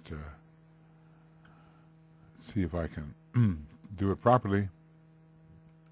Yeah. Okay, so by buddhi, one of the colors of which is yellow. Maybe the lowest color of buddhi is yellow. It has a planetary logoic connection as blue, and a solar logoic connection as violet, interestingly. So I never thought of that before, but let's see here, all the colors of buddhi are in this petal. Yellow, blue, and violet.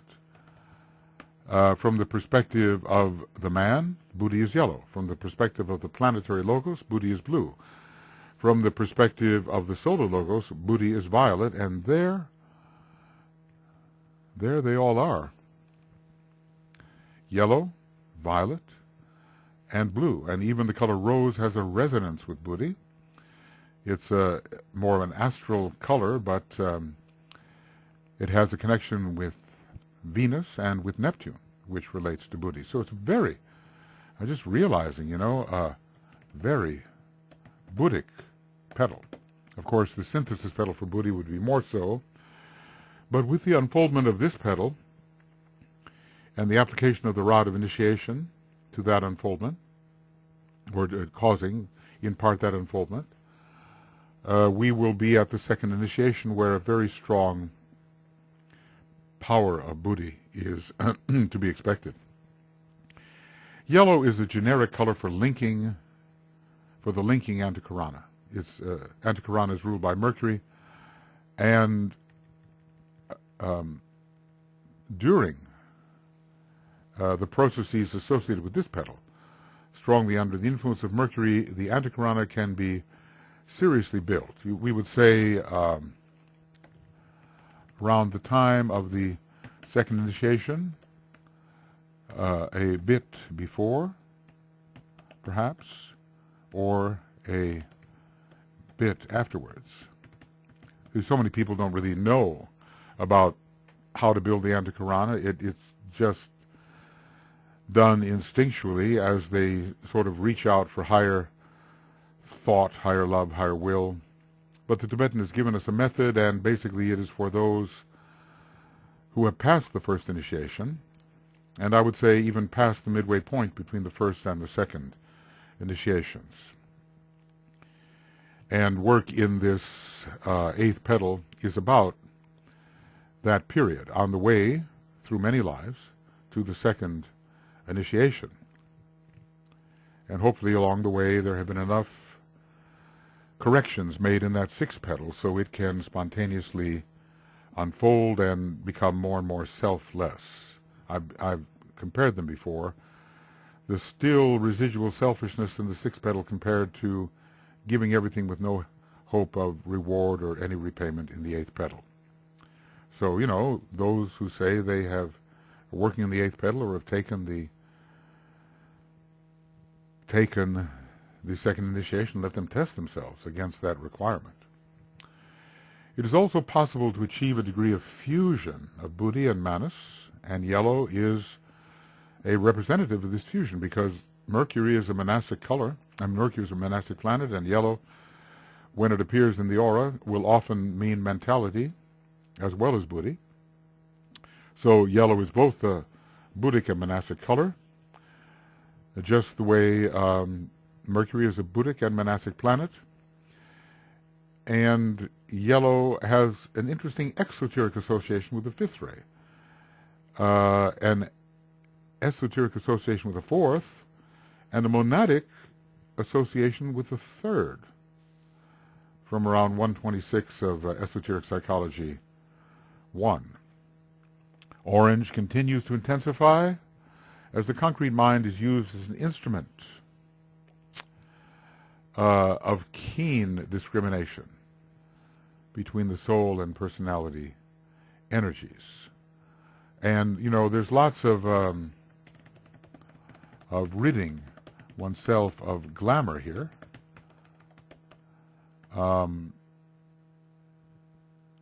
Glamour. Okay, is there no glamour here? Okay. I'm not sure why. I thought my glam was going to give me glamour, but it didn't. Let's see if VV gives me something. Yes, it does. So we're still okay. So there has to be, Scorpio is so good with the concrete mind, the mind that supervises, and not only the concrete mind, the two phases of mind, one that conquers the emotion and the other that brings in illumination. So it's very good for the dissipation of glamour.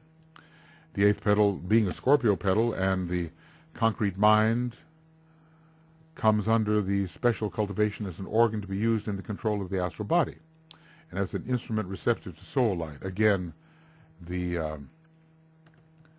ending of glamour through illumination. And remember, it's a Scorpio and Taurus petal. If every major sign that rules a petal can invoke its opposite. Violet is mentioned for the second time in the third tier, and it does not appear twice in any of the preceding tiers. Just take a look at that. Violet appears once in the first tier, and once in the second tier, and twice in the third tier. So that's an anomaly, and of course not without purpose. So, and it signifies the will of the probationary initiate to bring his personality life, probationary initiate, notice, under rule and order, especially the astral body. The path of initiation is ruled by the first and seventh rays. Just as, the path of discipleship per se by the third and the fifth, and the path of probation by the sixth and the fourth. So that seventh ray can be very useful here, bringing to order the usual chaotic emotional responses, helping control the astral body. This is really needed in the approach to the second initiation. Path of initiation is ruled by the first and seventh rays, and so upon the path of probationary initiation, the seventh ray, which conducts the first, it's a more formal aspect of the first ray, will be useful.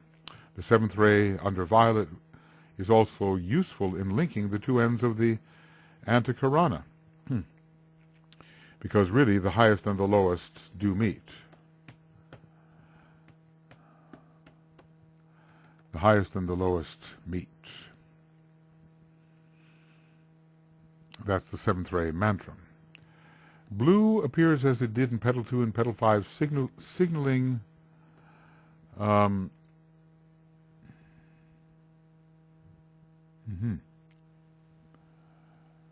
the growing power of the combination of the second and sixth rays. The sixth ray really needs to transpose itself into the second. Sometimes it does into the third.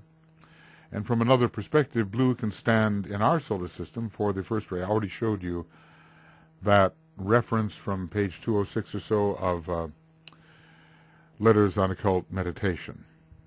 So we're drawing closer to the soul with this Buddhic energy, and blue is Buddhi, too, as is yellow, as is violet, though the most accessible approach to Buddhi for the man is through the yellow, I think. Though Jupiter is a great ruler there on the Buddhic plane, and Jupiter is blue.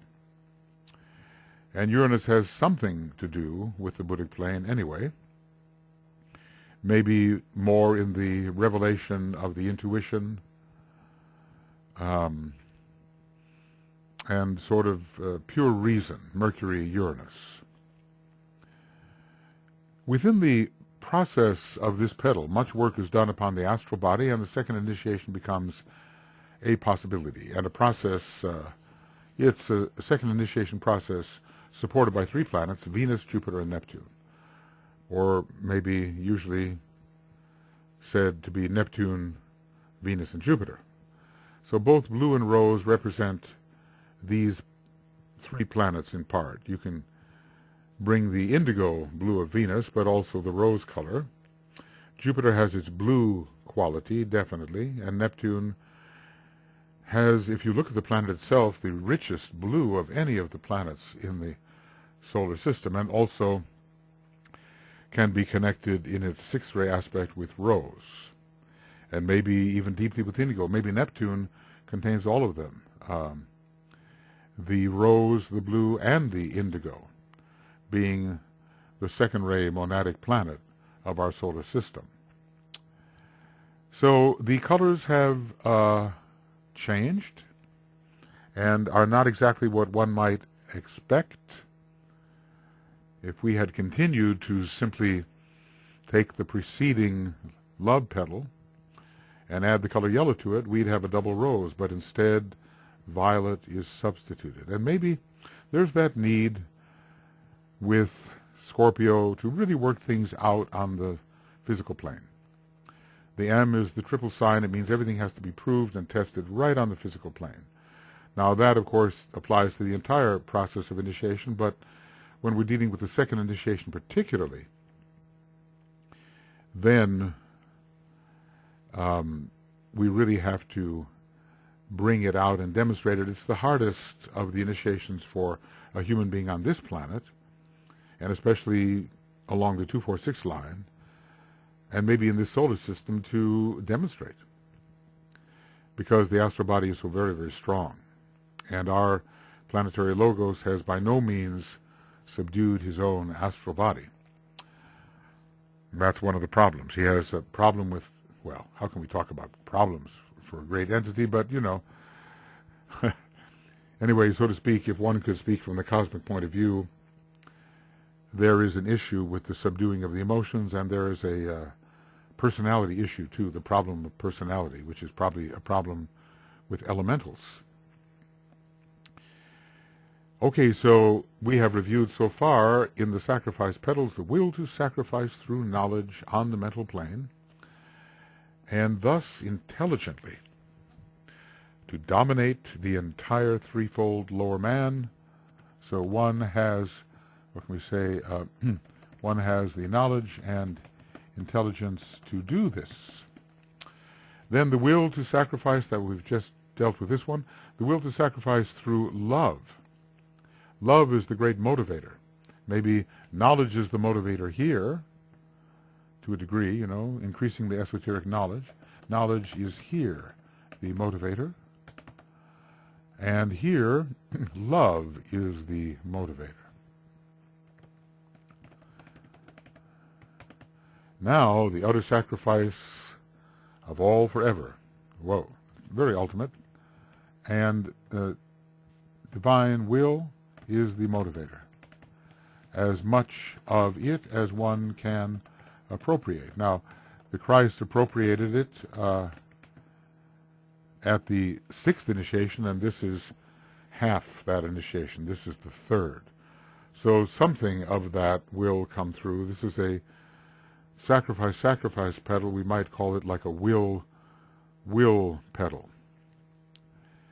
And the lords of active will are involved here in this tier, and this is the petal which carries the keynote of the tier most impressively. Sacrifice, ninth petal.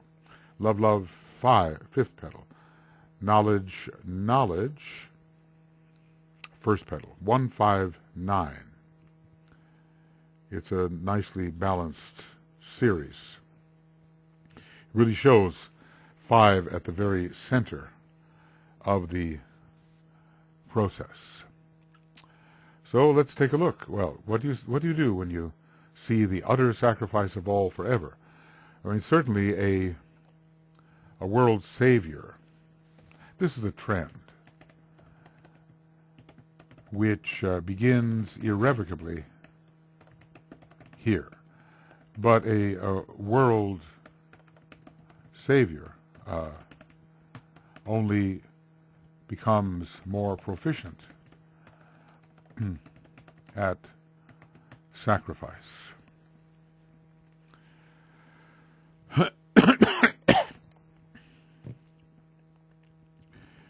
So this is an all-inclusive statement, you know, and when indigo comes in here, let's take a look at the colors again.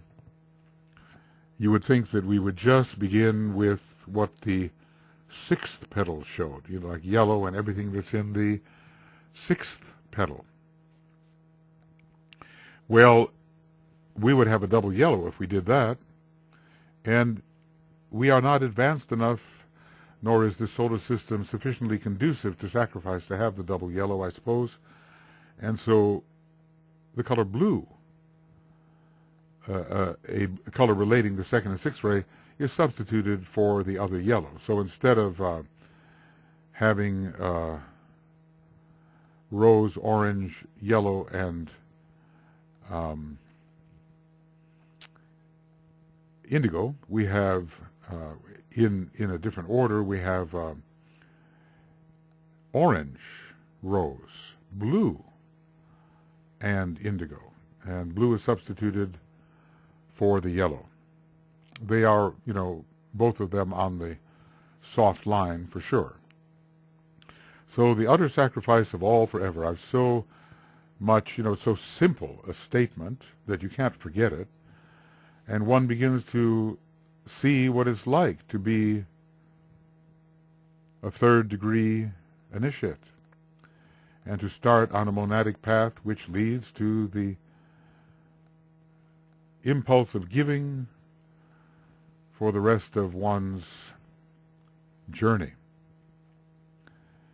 Sometimes we talk about these higher gods going through stages parallel to our own, but that's just for the convenience of analogy. We cannot really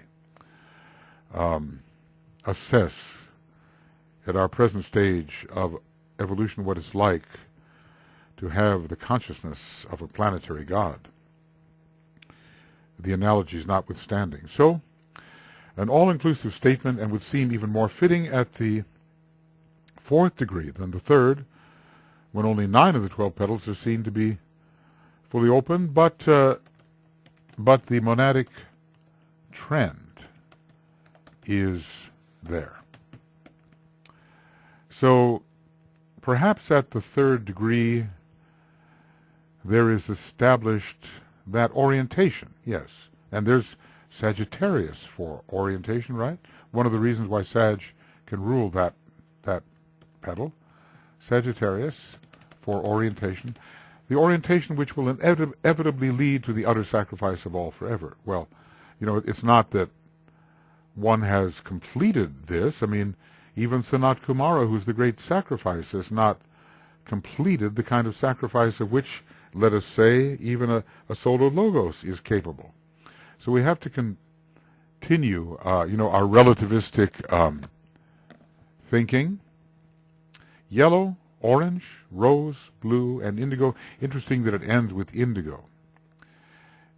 Yellow sort of sets the theme. This is sacrifice, this is reconciliation, this is the adjustment of lower energies to a higher energy. Orange, the continuing intensification of the mind. Remember, the third initiation is a fifth ray process. Rose, the aspiration and love are keen. Blue, the aspiration is turning into a purer form of soul love. And indigo, totally synthetic, and remembering that it's also esoterically the color of the fifth ray, which is the ray ruling the third initiation, which occurs when the 9 petals are completely open. So what about the presence of these colors, and what do they suggest? Yellow reaches its strongest intensity within the 9 petals within this sacrifice petal. Maybe having a double yellow would have been just too much, but it's still, there's an intensification of certain colors, and when they finally find their appropriate sphere of expression, which is the sacrifice petals, they will be of the most intense. Yellow is the color of sacrifice and the bridge from Manas to Buddhi, and in a way the bridge from the previous solar system to this one, crossing the yellow bridge. Not the yellow brick road, but the yellow bridge between solar systems, the bridge provided by the fourth ray, in a way. And of course there's the Saturnian bridge as well. Maybe it's green. We don't know what the colors of the planets were in terms of their emphasis in the previous solar system. We can only assume from our present position. But it's so interesting that monadically, monadically, the third ray is considered to be yellow. But in terms of our present system, the third ray is considered to be green. So there's something going on there with the previous and present solar system in terms of those two colors. So yellow is the color of sacrifice and the bridge from Manas to Buddhi, which is precisely the task of the initiation of the third degree, or the task of the initiate. initiate of the third degree, to bridge from manas to buddhi. A high development of manas is there. Illusion has been ending. Okay? Illusion has been ending. And intuition, also yellow, ray 4, is rapidly increasing. An initiate of the third degree is not entirely intuitive, but Buddhic monastic. An initiate of the third degree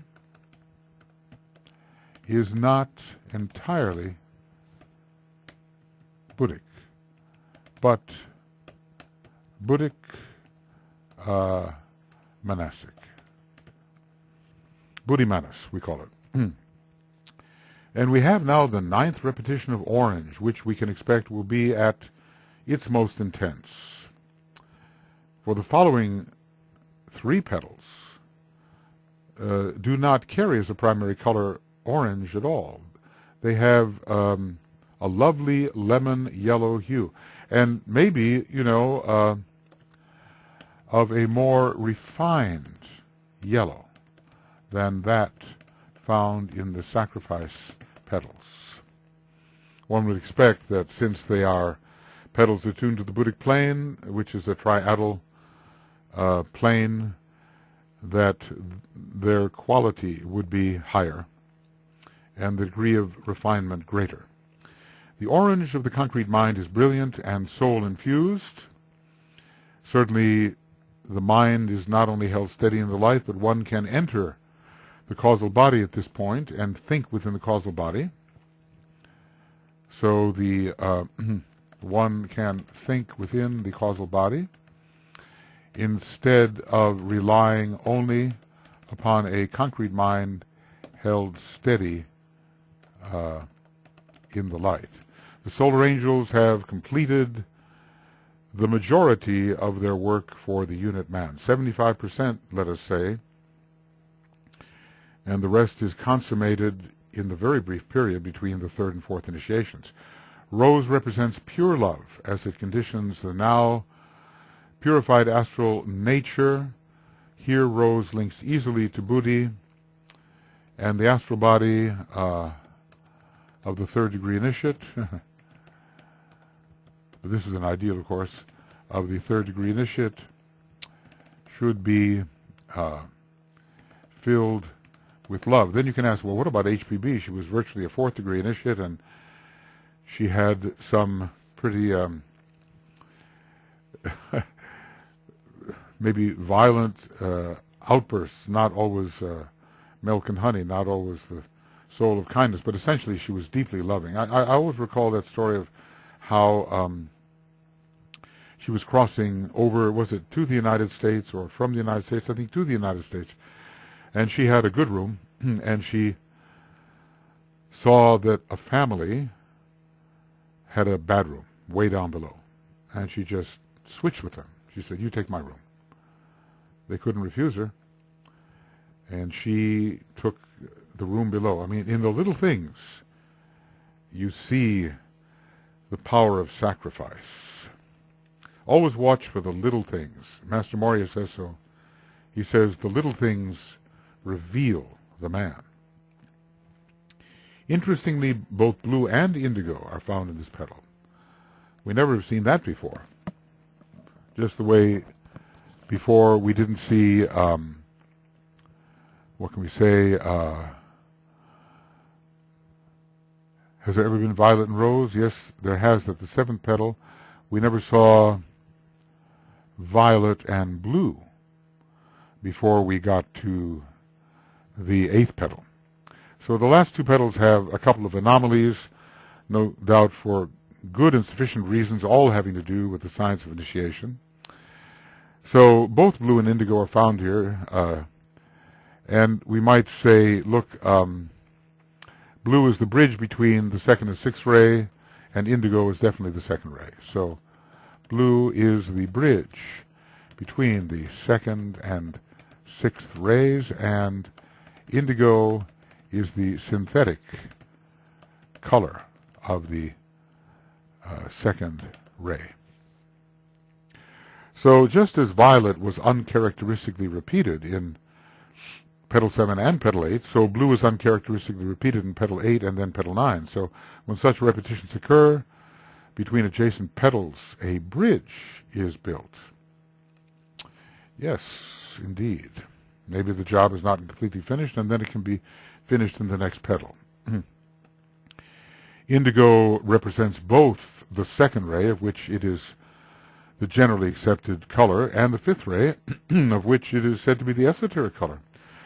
DK once said, look, you pay so much attention to the relationship of the second and sixth ray. Pay more attention to the relationship between the second and fifth ray. So emphasis upon the esoteric nature of the fifth ray makes sense in relation to a petal, the opening of which signifies the taking of the third initiation, at which time the fifth ray rules, and the ajna center is so important. Now, think of this. This one just came to me. Ajna center. Okay. Yellow, rose, then blue and violet. On the monastic side of things, the blue and violet are found together, just as they are in this petal. So, wherever there's a similarity, there's a link. I can't explain the entirety of this, but let's just say there is a strong synthesis operating here under the second ray, and it really brings in the loving mind. So, really brings in the loving mind of the transfiguration. No my soul or thy soul, but seen as the soul. So the blue and violet find their place in the ajna center on the same side, just as the blue and violet in this. Wrong. Okay, well, can't go back, but I have to. That was wrong. It's the blue and indigo. So, no, we don't have blue and indigo in the ajna center. So, I have to correct my mistake in this way. Just that way, because unfortunately the way this recording is set up, I can't really go back and erase it. So, you'll have to live with me here. Scratch that from your mind. It's the blue and indigo. Well, let's just call blue and indigo together a deepening of the second ray quality and an absorption of the sixth ray into the second. Now, somewhere, we're told, I don't think it's the absolute truth, but that after the third initiation, basically people are going to be found on the three soul rays. It's not entirely the truth, because the causal body can be destroyed on any of the seven. So that's the fourth initiation, and there's all these different colored souls. All seven of the colors. But there certainly is a very strong connection of the second ray with the third initiation, because the soul really gains its majority, and whereas the activity aspect had triumphed before, the ancient authority of that aspect is now ended, and the soul, of which is generically the second ray, the soul, generically the second ray, has sway and domination. So blue opens the door to the influence of the blue logos, but it might well be the indigo logos. Anyway, at this first solar initiation, this is the solar initiation. If blue is to carry some meaning of the first ray, as that ray functions in this love, wisdom solar system, you've seen it placed in the first ray position, then its appearance here is significant, because at the third degree the initiate experiences the monad consciously for the first time. Well, this seems so much that could be said, but I think, what's important is to pass through the experience of the transfiguration. And then if one becomes some sort of expert in the study of the Egoic Lotus and the science of the Egoic Lotus and tries to help people in that way, think of what Master DK must go through when he studies a person, a soul, an individual, that he takes into his groups, and he says, okay, I'm taking a kind of responsibility for you now, and I'm going to advise you on your path. Think of the deep study that goes into that. No wonder he said that such study really has to be worth the effort. He sometimes said, I could do this, I could find this out, but it would not be worth the expenditure of energy. So they are still held under the law of economy. Well, so one last look, and we'll come back to it again in a different way. This last look, yellow, the theme of sacrifice and the monastic Buddhic link. Orange, the intensification of the concrete mind, which can be filled with light. Rose, loving aspiration, linking toward the Buddhic plane. The blue, the connection of the sixth and second ray, and the indigo, the synthesis of it all. The fifth ray, esoteric color, and the fifth ray being the ray of this initiation, and then the second ray synthesis, the evolution of the specifically second ray aspect of the Egoic Lotus is completed. We can look at the central bud and the jewel as relating to the first ray, and the three members of the atomic triangle is relating to the third ray, and then the 9 petals particularly relate to the second ray. If however, we drop the consideration of the atomic triangle and stay within the Egoic Lotus, then the 9 petals relate to the third ray, and the 3 synthesizing planets to the second, and the jewel in the lotus to the first ray. Okay. Yeah, in the absent center, of course, it is blue and violet, but here it is not. Here it is. There's blue and violet here in the 8th, and from a certain point of view, the number 8 is the absent center. It's like this, but it's like this. It's an 8. And 3 of the 4, well, they're all there. Why didn't I see that? It's more related, the absent center, I guess this is a work in progress, right? But so let us say rather that the 8th petal has a strong relationship to the ajna center, and that all of the 4 ajna center colors are found in this 8th petal. I didn't see that before, but this is the redemption of the part that's crossed out. Okay. So, the yellow and rose on one side and the blue and violet on the other side. There they are, plus the consistent orange for every petal of the Egoic Lotus. In the mystery of these subsidiary colors, and in the gradual shining forth within the lotus of 5 colors in any one petal at one time, so is veiled the mystery of the 5 Kumaras. I think I should stay out of it. As is the case when dealing with the sacrifice petals. There are 5.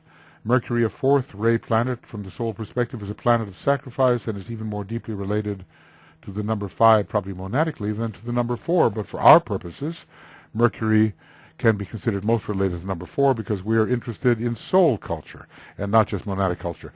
5 is a Kumaric number. Yes, the 5 Kumaras, but so is 15, the sum of the 3 5s, each found in a single sacrifice petal, summing to 6, showing their shambolic relationship. He's veiled the mystery of the 5 Kumaras. Well, I can kind of read you what Victoria said about this. She's very interested in that. So as we deal with the 5 Kumaras, the 3 Buddhas of activity are included, Sanat Kumara also, and one of the esoteric Kumaras as well, presumably. Of course, are these intraplanetary Kumaras? I think so, and it's a little different. If they were extraplanetary Kumaras, they would be planetary logoi. The 5 liberated creative hierarchies will also be brought to mind, as well as the meaning of the number 5 in relation to the previous solar system. The 5 liberated creative hierarchies are sometimes called the 5 Kumaras. So Victoria has some interesting speculations on color in relation to the Kumaras. What I'll do, you can just kind of freeze your screen there and read it.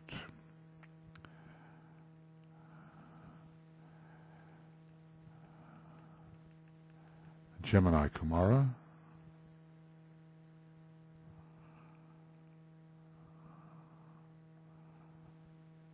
And then the Taurus Kumara.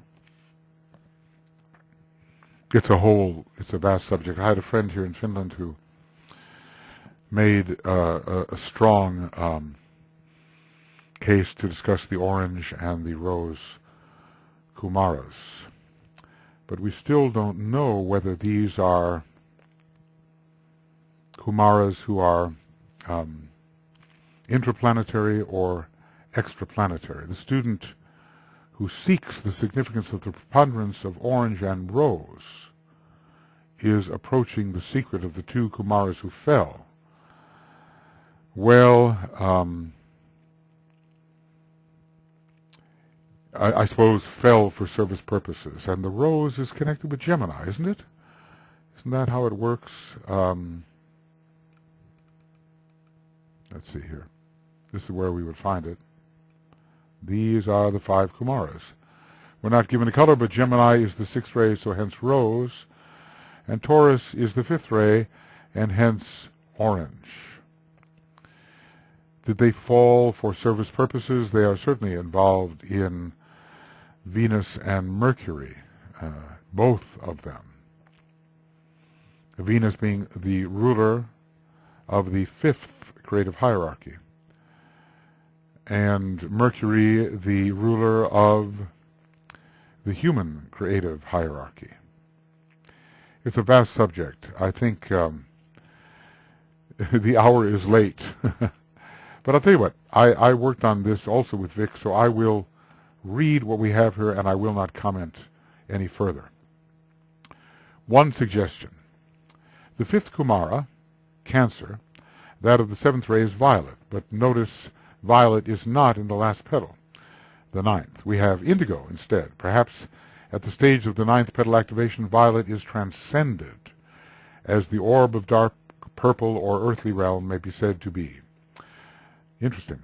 Alternately, the yet unliberated 5th Kumara may not be involved, or it says he is active on the intellectual plane. Esoteric Astrology 34. Intellectual plane. Is that the Buddhic plane? This is more logically, perhaps, knowledge on the physical plane. And Cancer Kumara is orange? Maybe.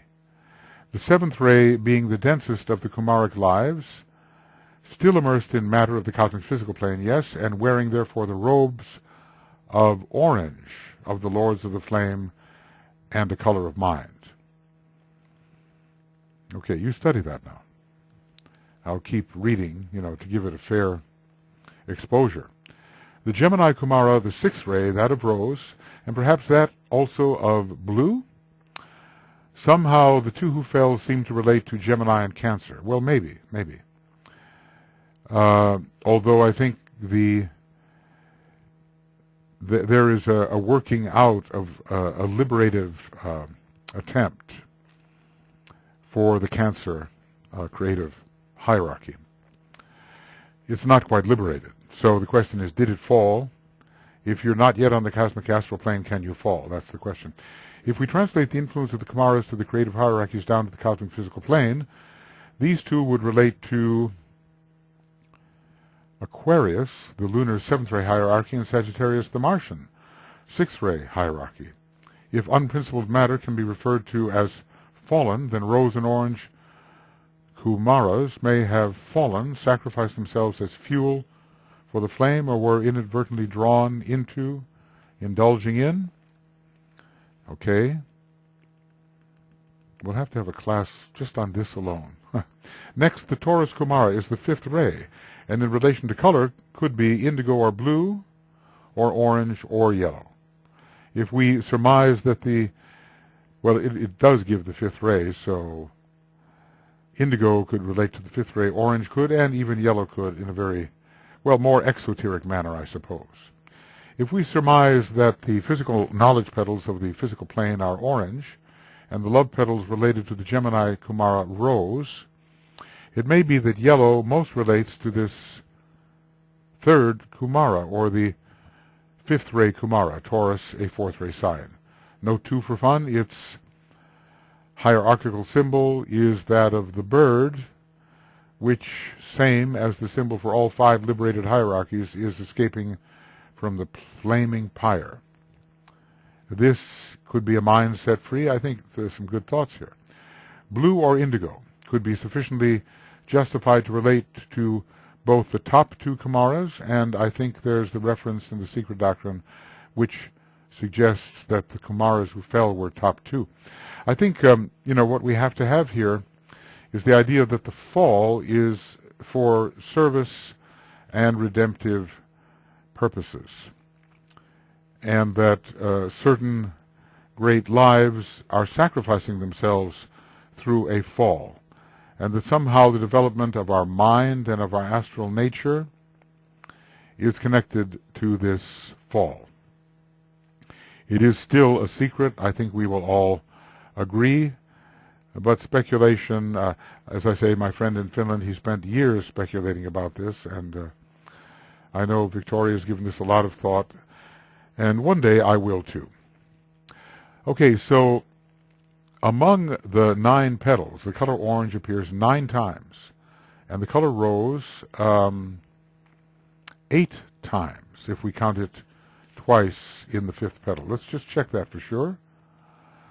So rose appears once in petal 2, 1, 2, 3, 4, 5, 6. Okay, we're going to have to correct that. Wait a second. It appears once in petal 2, then once in 4, 2, 3, 4, 5, 6, 7, 8. 8 times, if we count it twice, in relation to petal 5. Orange is particularly the color of the solar angels, and rose is to be associated with the astral plane, and the redemption of the lunar lords is found. And I'm just, beginning to realize with these 2 colors being so prominent in that which the solar angels built, the fall of the 2 Kumaras should be related to the sacrificial fall of the solar angels.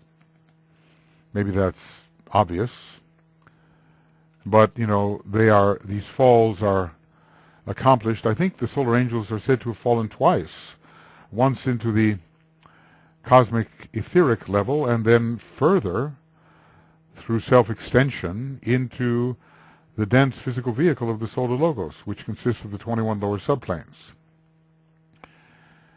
So there's something about, the solar angels are not yet Kumaras, right? Kumaras are higher beings. Solar angels are not yet Kumaras. But the falling Kumaras are related to the principal colors of the flower of consciousness, which the solar angels build by self-investment. So there's definitely a connection here because, Kumaras can be planetary logoi. They can be planetary logoi. They can also be maybe lesser aspects of the planets. Maybe chain lords are considered to be Kumaras too. Could be. So solar angels are on their way to becoming planetary logoi, and as they do that, will they pass through lesser structures? Will they become globe lords? Will they become chain lords? Will they finally become planetary logoi? And I mean groups of them, of course. There's a whole progression of Jacob's ladder which, needs to be clarified. Not that we can necessarily clarify it, but probably quite a few hints have been given. We must trace this fall. Is it from the cosmic astral plane onto the cosmic physical plane? Or is it from the higher levels of the cosmic physical plane to the lower levels? Both changes of focus would constitute a fall. Or is it a double fall? There is a question of a double fall.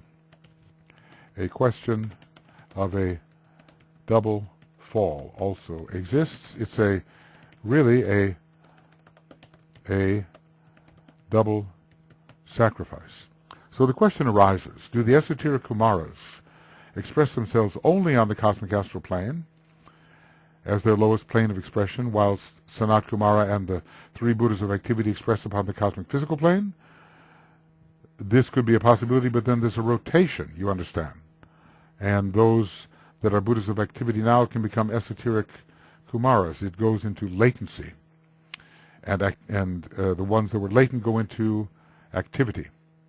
Can we, however, equate any Kumara with a creative hierarchy of the kind represented in EA 35? Are not these creative hierarchies too low relatively to equate to the 7 intraplanetary Kumaras? Maybe, maybe not. And this needs special investigation. So more it is not possible to say, but the colors hold the esoteric key to this great occurrence. A redemptive fall. Interestingly, Kumaras who fall do so, for redemptive purposes. The Kumaras and the solar angels are directly related to Venus, which is, for the Earth, a planet of redemption. So given the fifth ray, sixth ray nature of Venus, indeed, fifth ray soul, sixth ray monad, the colors, and then an ultimate second ray monad, the colors orange and rose are particularly fitting in relation to Venus. VSK comments again, this tabulation most clearly shows that the knowledge petals are effective only on the physical plane. The love petals on the physical and astral planes and the sacrifice petals are mentioned as dominating from the mental plane, not, as could be surmised, active on the mental, astral, and physical plane, not dominating from, but not necessarily active. Well, there are different lords of active wisdom, active love, active will. And she goes on to say, this may be another hint regarding the orange and rose Kumaras as the two who fell. And they are the ones, no longer connected to the spiritual triad, whereas the mental yellow sacrifice petals are. Thus perhaps indicating the sacrifice or gift or realm of responsibility by each of these Buddhas. It goes deep. I think, however, that all of the petals are connected with the spiritual triad, and this I tend to see in this connection here. Notice, well, how big can I make it? Bigger than this. Well, here we go. Notice that the sacrifice petals are indeed connected with the atmic level, but the love petals also have a connection with the spiritual triad, and so do the knowledge petals connected with the spiritual triad. I'm not sure if that's what she meant, but there is definitely a connection. Orange and rose Kumaras, well, if they are connected with the knowledge petals and the love petals, they still have a connection with the spiritual triad. as do the mental petals. So it may be necessary, I say, to study our TCF charts closely to see in what manner the permanent atoms of the spiritual triad are related to the three tiers of petals. Do we see that? Well, there appears to be a connection here of the permanent atoms to the tiers of petals. Appears to be the case, because there is something emanating from the permanent atoms or from the petal to the permanent atoms. I guess the sacral center is considered to be here under the letter GO for gonads, and base of spine is there and solar plexus is there. So those are the lowest three, and they do seem to have a connection indeed with these petals. All right, how are we doing? So it is at this point that we should recall the Buddhas of activity, the Buddhas of love and compassion, and the Buddhas of sacrifice mentioned earlier in the text. So now we go on, and as always it tells us when the organization and vitalization occur. The inner circle of petals is organized and vitalized in the hall of wisdom, and simultaneously the middle circle unfolds. And I think this fits quite well with what we have been saying, fits well with our hypothesis. But some degree of unfoldment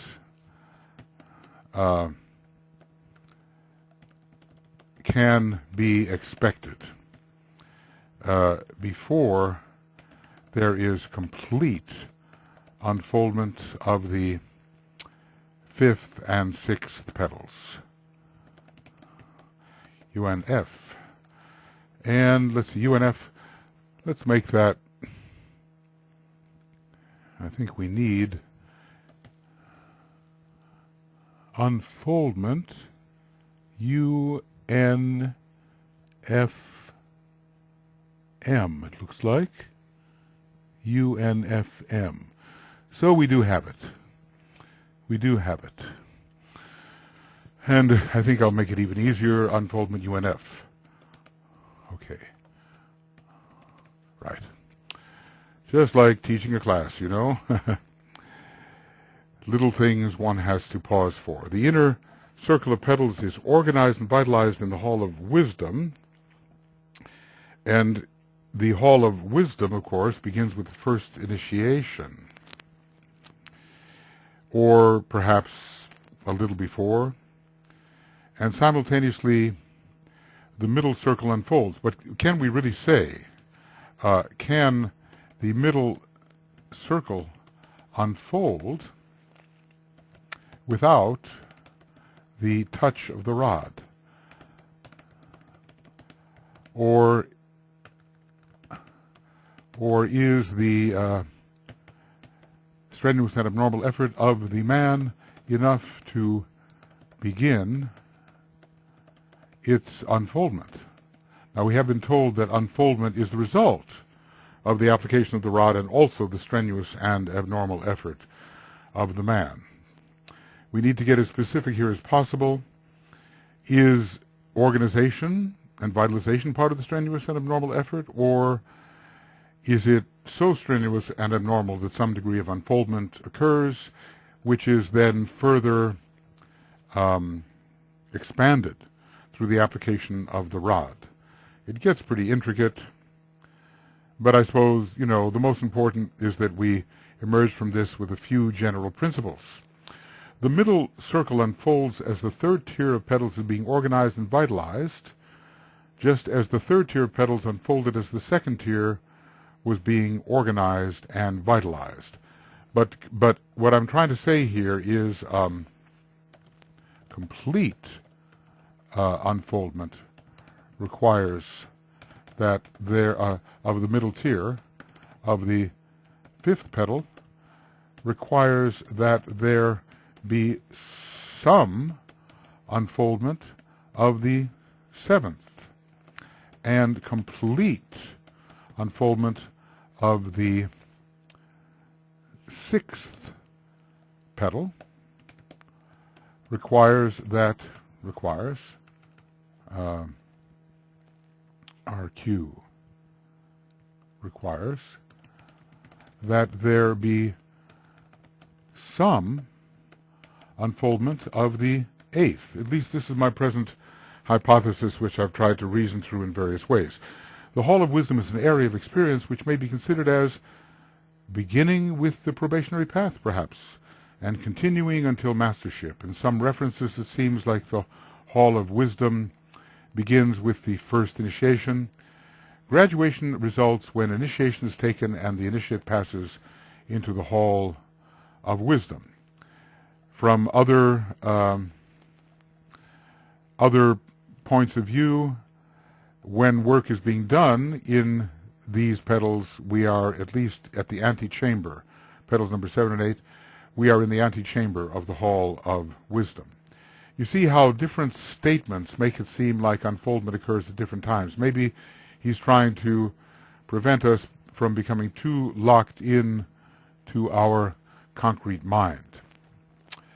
When thinking of the Hall of Wisdom and the processes which occur during that stage, we must include not only the organization and vitalization of the petals, but also their unfoldment. For the Hall of Wisdom continues certainly beyond the 3rd initiation, at which time all 3 of the sacrifice petals are necessarily unfolded. So the halls of initiation are entered during passage through the Hall of Wisdom. Again, we have, overlaps here, and if we're looking for the cut and dried solutions that the concrete mind just loves, we're not going to find them so easily.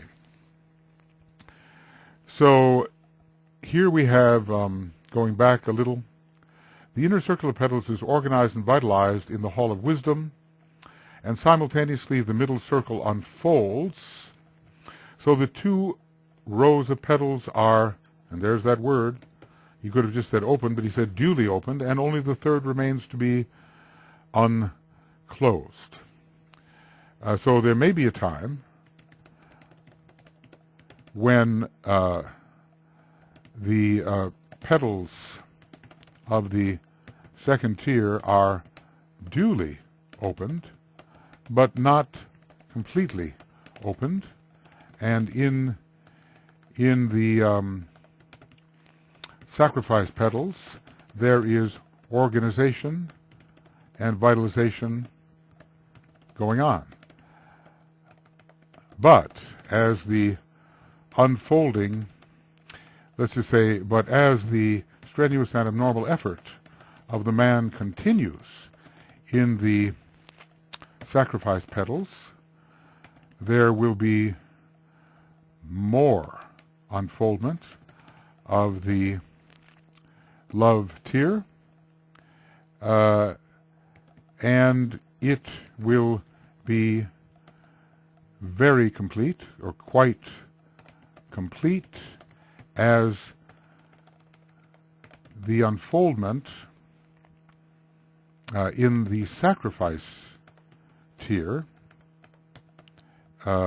continues through the strenuous and abnormal effort. I've been working on that one, trying to get that to be as clear as possible and putting together many different references to get the completed picture. Sometimes one reference won't give it to you, but a combination of references will.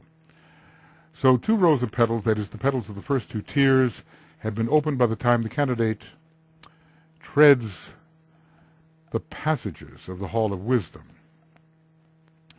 Well, yes and no.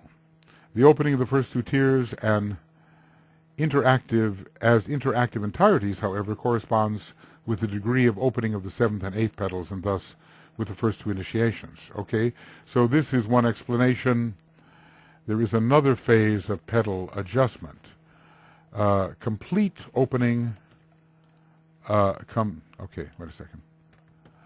complete opening and inter-tier adjustment corresponds to the second initiation. Yes, I still see no reason to think that with the first initiation demanding the complete opening of the fifth petal, we have the reference on that, why the second initiation should not be that point, entering the stream, as it were, having taken the two probationary initiations, threshold initiations, why the opening of the love tier should not be the moment when we really have the second initiation. So, more discriminations coming our way. We must discriminate between the following: the opening of 3 petals, the unifying of 3 petals in a tier, the synthesizing of the 3 petals as a complete unity ready for interactivity with the next higher tier of petals. This must be remembered. There are all these different phases, and we are somewhat handicapped by not being able to see these dynamically. I have a friend who is very good with computer, and he understands color and inner dynamics very well, and it's long been his intention to somehow animate this. That would be a good thing to do. We still could not be assured of certainty. So if we think of the knowledge petals, the opening of 3 petals of the knowledge tier represents readiness to move out of the hall of ignorance, and to take a small initiation under the supervision of the Mahachohan. We're not talking about the Mahachohan wielding the rod, but there's a connection between this small initiation, which gives some degree of selfish group consciousness, and the Mahachohan. The unifying of the 3 petals in that tier represents the taking of a lesser initiation. Okay, I see how I've done this now. So here I can, taking of a lesser initiation, emphasizing some type of preliminary group awareness. When this happens, the 4th and 5th petals have not been fully unfolded. Not at all. Not at, whoops.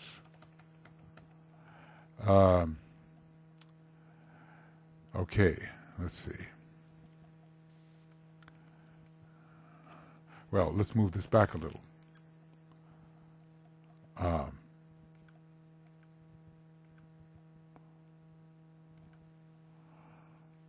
Okay. Okay,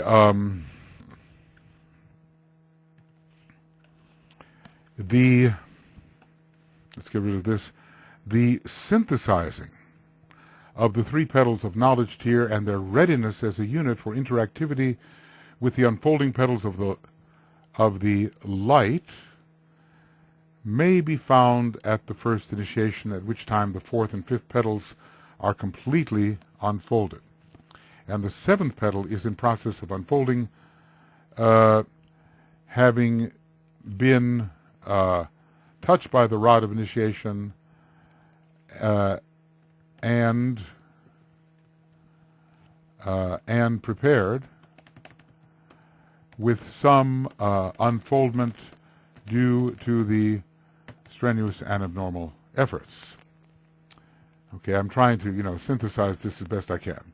So we have a kind of contradiction here, unless we allow that sometime during the Hall of Wisdom process, the sacrifice petals can begin to open, and I've assumed that they can, which indeed does seem to be the case.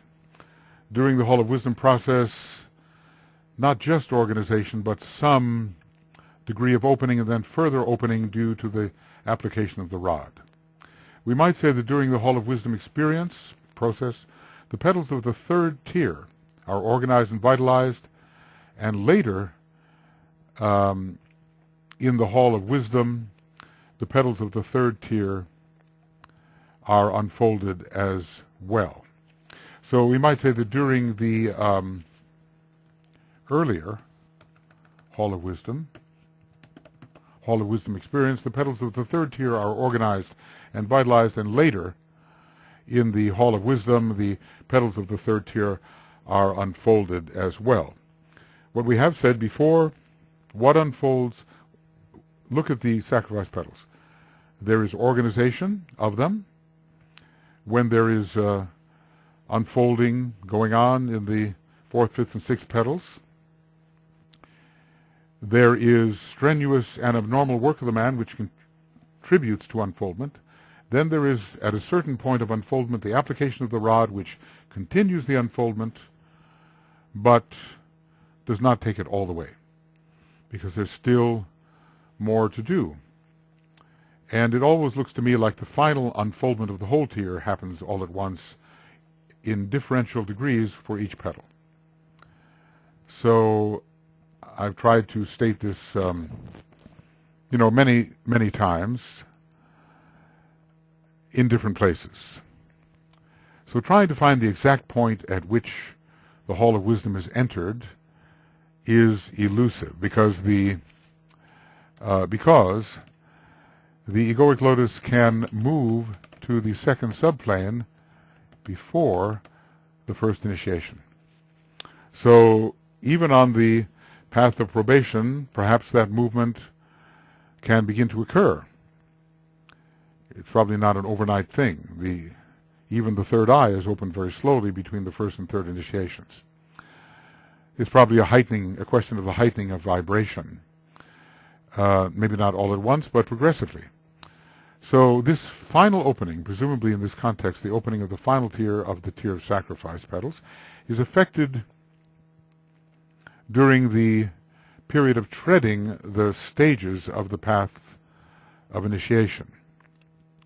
The final opening. And does he mean complete? Does he mean complete? Because that, we have pretty well said, occurs at the third degree. During the stages of treading the path of initiation, the first, the second, and third. And yes, it would seem that one treads the path of initiation within the Hall of Wisdom. It seems necessary, in fact. And in this round is hastened, and this is the quote, by the rites of initiation and by the strenuous and abnormal efforts of the man himself, aided by the electrical work of the initiator wielding the rod of power. So it's an opening which is hastened by the rod of initiation and by abnormal efforts. In other words, and this is what I've been wanting to say, both strenuous and abnormal efforts and the rod of initiation contribute to the opening, and not just the organization and vitalization of the petals. I think we have to have these somehow before us in internal animation to see exactly how they work. But this is precisely the quote that I've been looking for, and I always seem to find it eventually. This final opening is effected during the period of treading the stages of the path of initiation. Let's go back just a little bit and see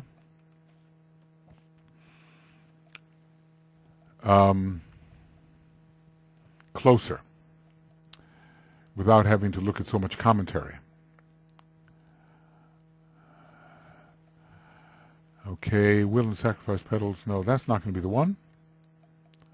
And let's see, is it this one? Is it this one? Petal of love, okay, demonstrates. That's not going to be the one. And the next one will be the one. All right.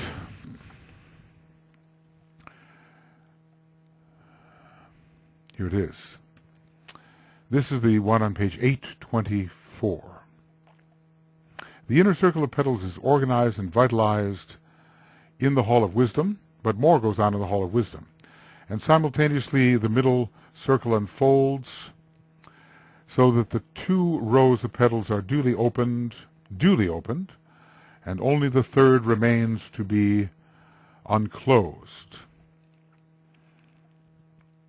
The final opening is effected during the period of treading the stages of the path of initiation, and in this round is hastened by the rites of initiation.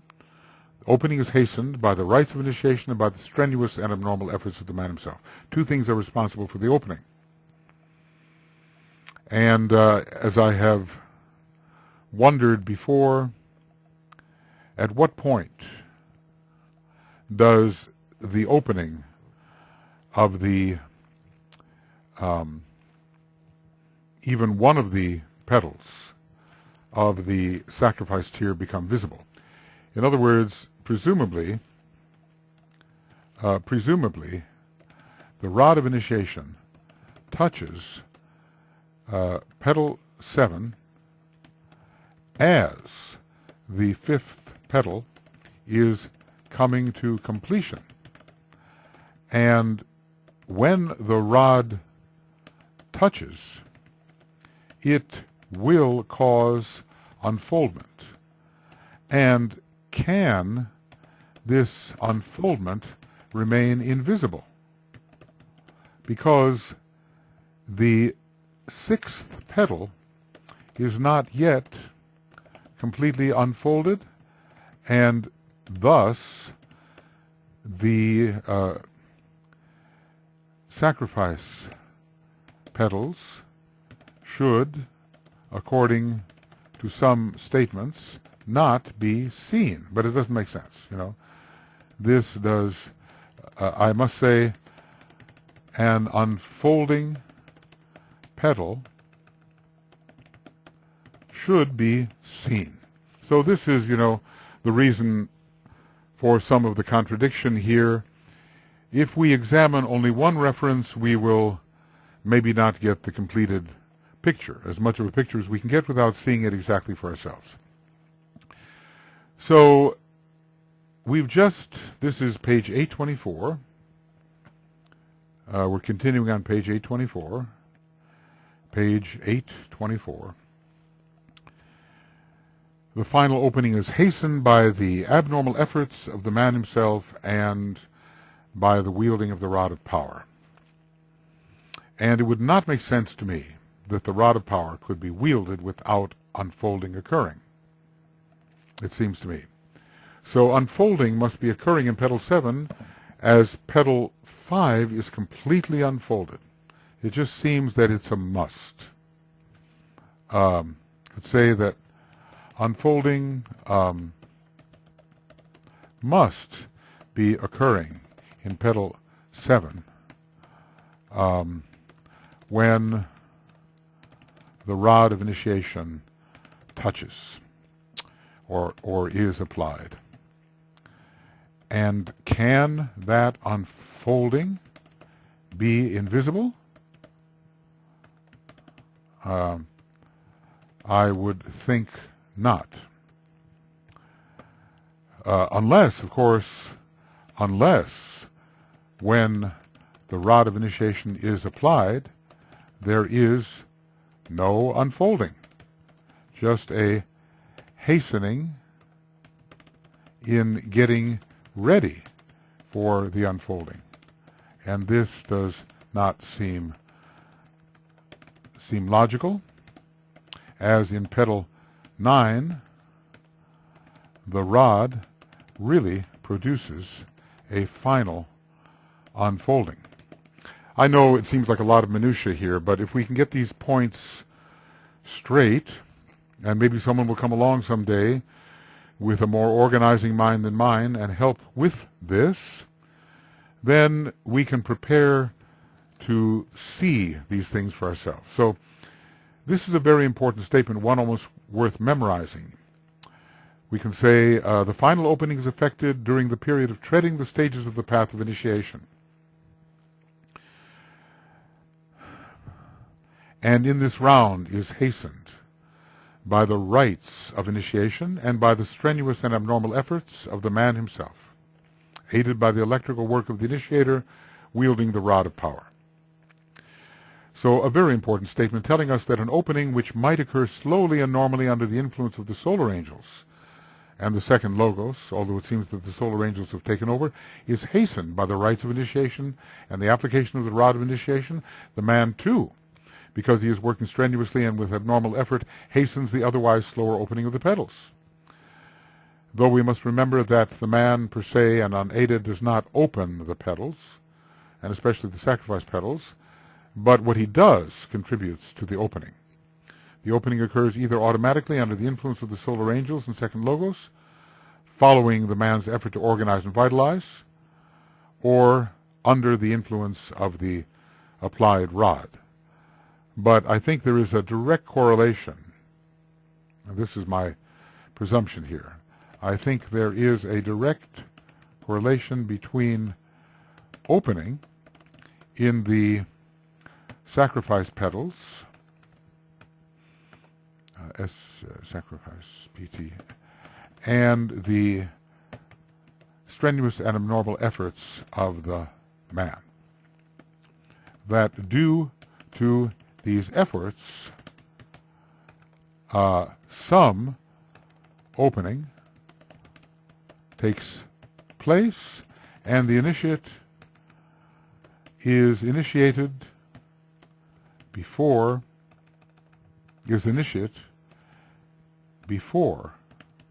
he is initiated. It's a very tricky thing, and I've been trying to emphasize this as we go along, and maybe what has to be done, I'll find one of my colleagues with a really good organizing mind, and they can lay this whole thing out in a way, using the fifth and seventh rays, which will make it as clear as possible. So we note that this method of seeing to the opening of the final tier of the 9 applies particularly during the 4th round, and perhaps it did not or will not apply at other times. The 4th ray is a bridging ray, and the solar angels are bridging entities in this round, hastened by the rites of initiation, because the rites of initiation will not always be given. And below, well, we've been using it all the time, the new version of the chart of the Egoic Lotus. It has been redesigned. Of course, DK is the designer, really. Whatever may be said to the contrary, DK has told us what to do. We just fill in the colors. But it has been redesigned by Tuya Robbins, my wife, and careful attention has been paid to the quality of the colors presented and the numerical order of the 9 petals, especially the sacrifice petals. So the white appearance of the synthesis petals will soon be changed to that beautiful lemon yellow hue which DK emphasizes. Well, friends, we seem to be complete with our study of our preliminary study of the colors. So this is end of Egoic Lotus webinar commentary program 32, and it is 3 hours and 15 minutes and TCF 8:22 to 8:24. And next we begin with our synthesis work. Maybe tomorrow. Tomorrow, at some point, the moon, there we go. The moon will go into Aries. Right now it's in Pisces. It's a good sign for synthesis, of course, but you don't want to necessarily begin a really new section on a late Pisces moon. I might have to delay this. But I think you get the picture of this constant overlapping and differential emphasis and the uniqueness of everybody's configuration within an overall generic sequence. We're trying to describe some inner, rapidly moving, scintillating process with these clumsy words. But we are trying to get the idea of, page 869, the most important work that a man does. Page 869, the most important work that a man does is organization, and I presumably, with what he can, vitalization. All right, vitalization. Then comes in the second logos, then comes the solar angels, then comes the rod of initiation. And in addition to organization, there is the strenuous and abnormal efforts of the man, which must contribute to vitalization from his part, and not only from the efforts of the second logos, the solar angels, and the one initiator. Well, friends, that's it. The hour is late. It's been quite a day, and I think we'll just call it at that. And please forgive me for some of the intricacies that it becomes necessary to go through. There are problems to be solved here, and if I had all the solutions at the beginning, I'd be very happy about that. But it's more a work in progress, and solutions come to me as I try to explain my present point of view, which then changes as the solution comes. So that will be it for the moment, and then we'll tomorrow begin synthesis work, and this will be beginning of Egoic Lotus logos webinar commentaries, program 33, and it will be in tables of synthesis, referring to many references, but not yet the clearly laid out tables. That will be dessert later on. Okay, we'll see you 3 hours and 17 minutes. That's what we have, and see you later. Bye-bye, and good night.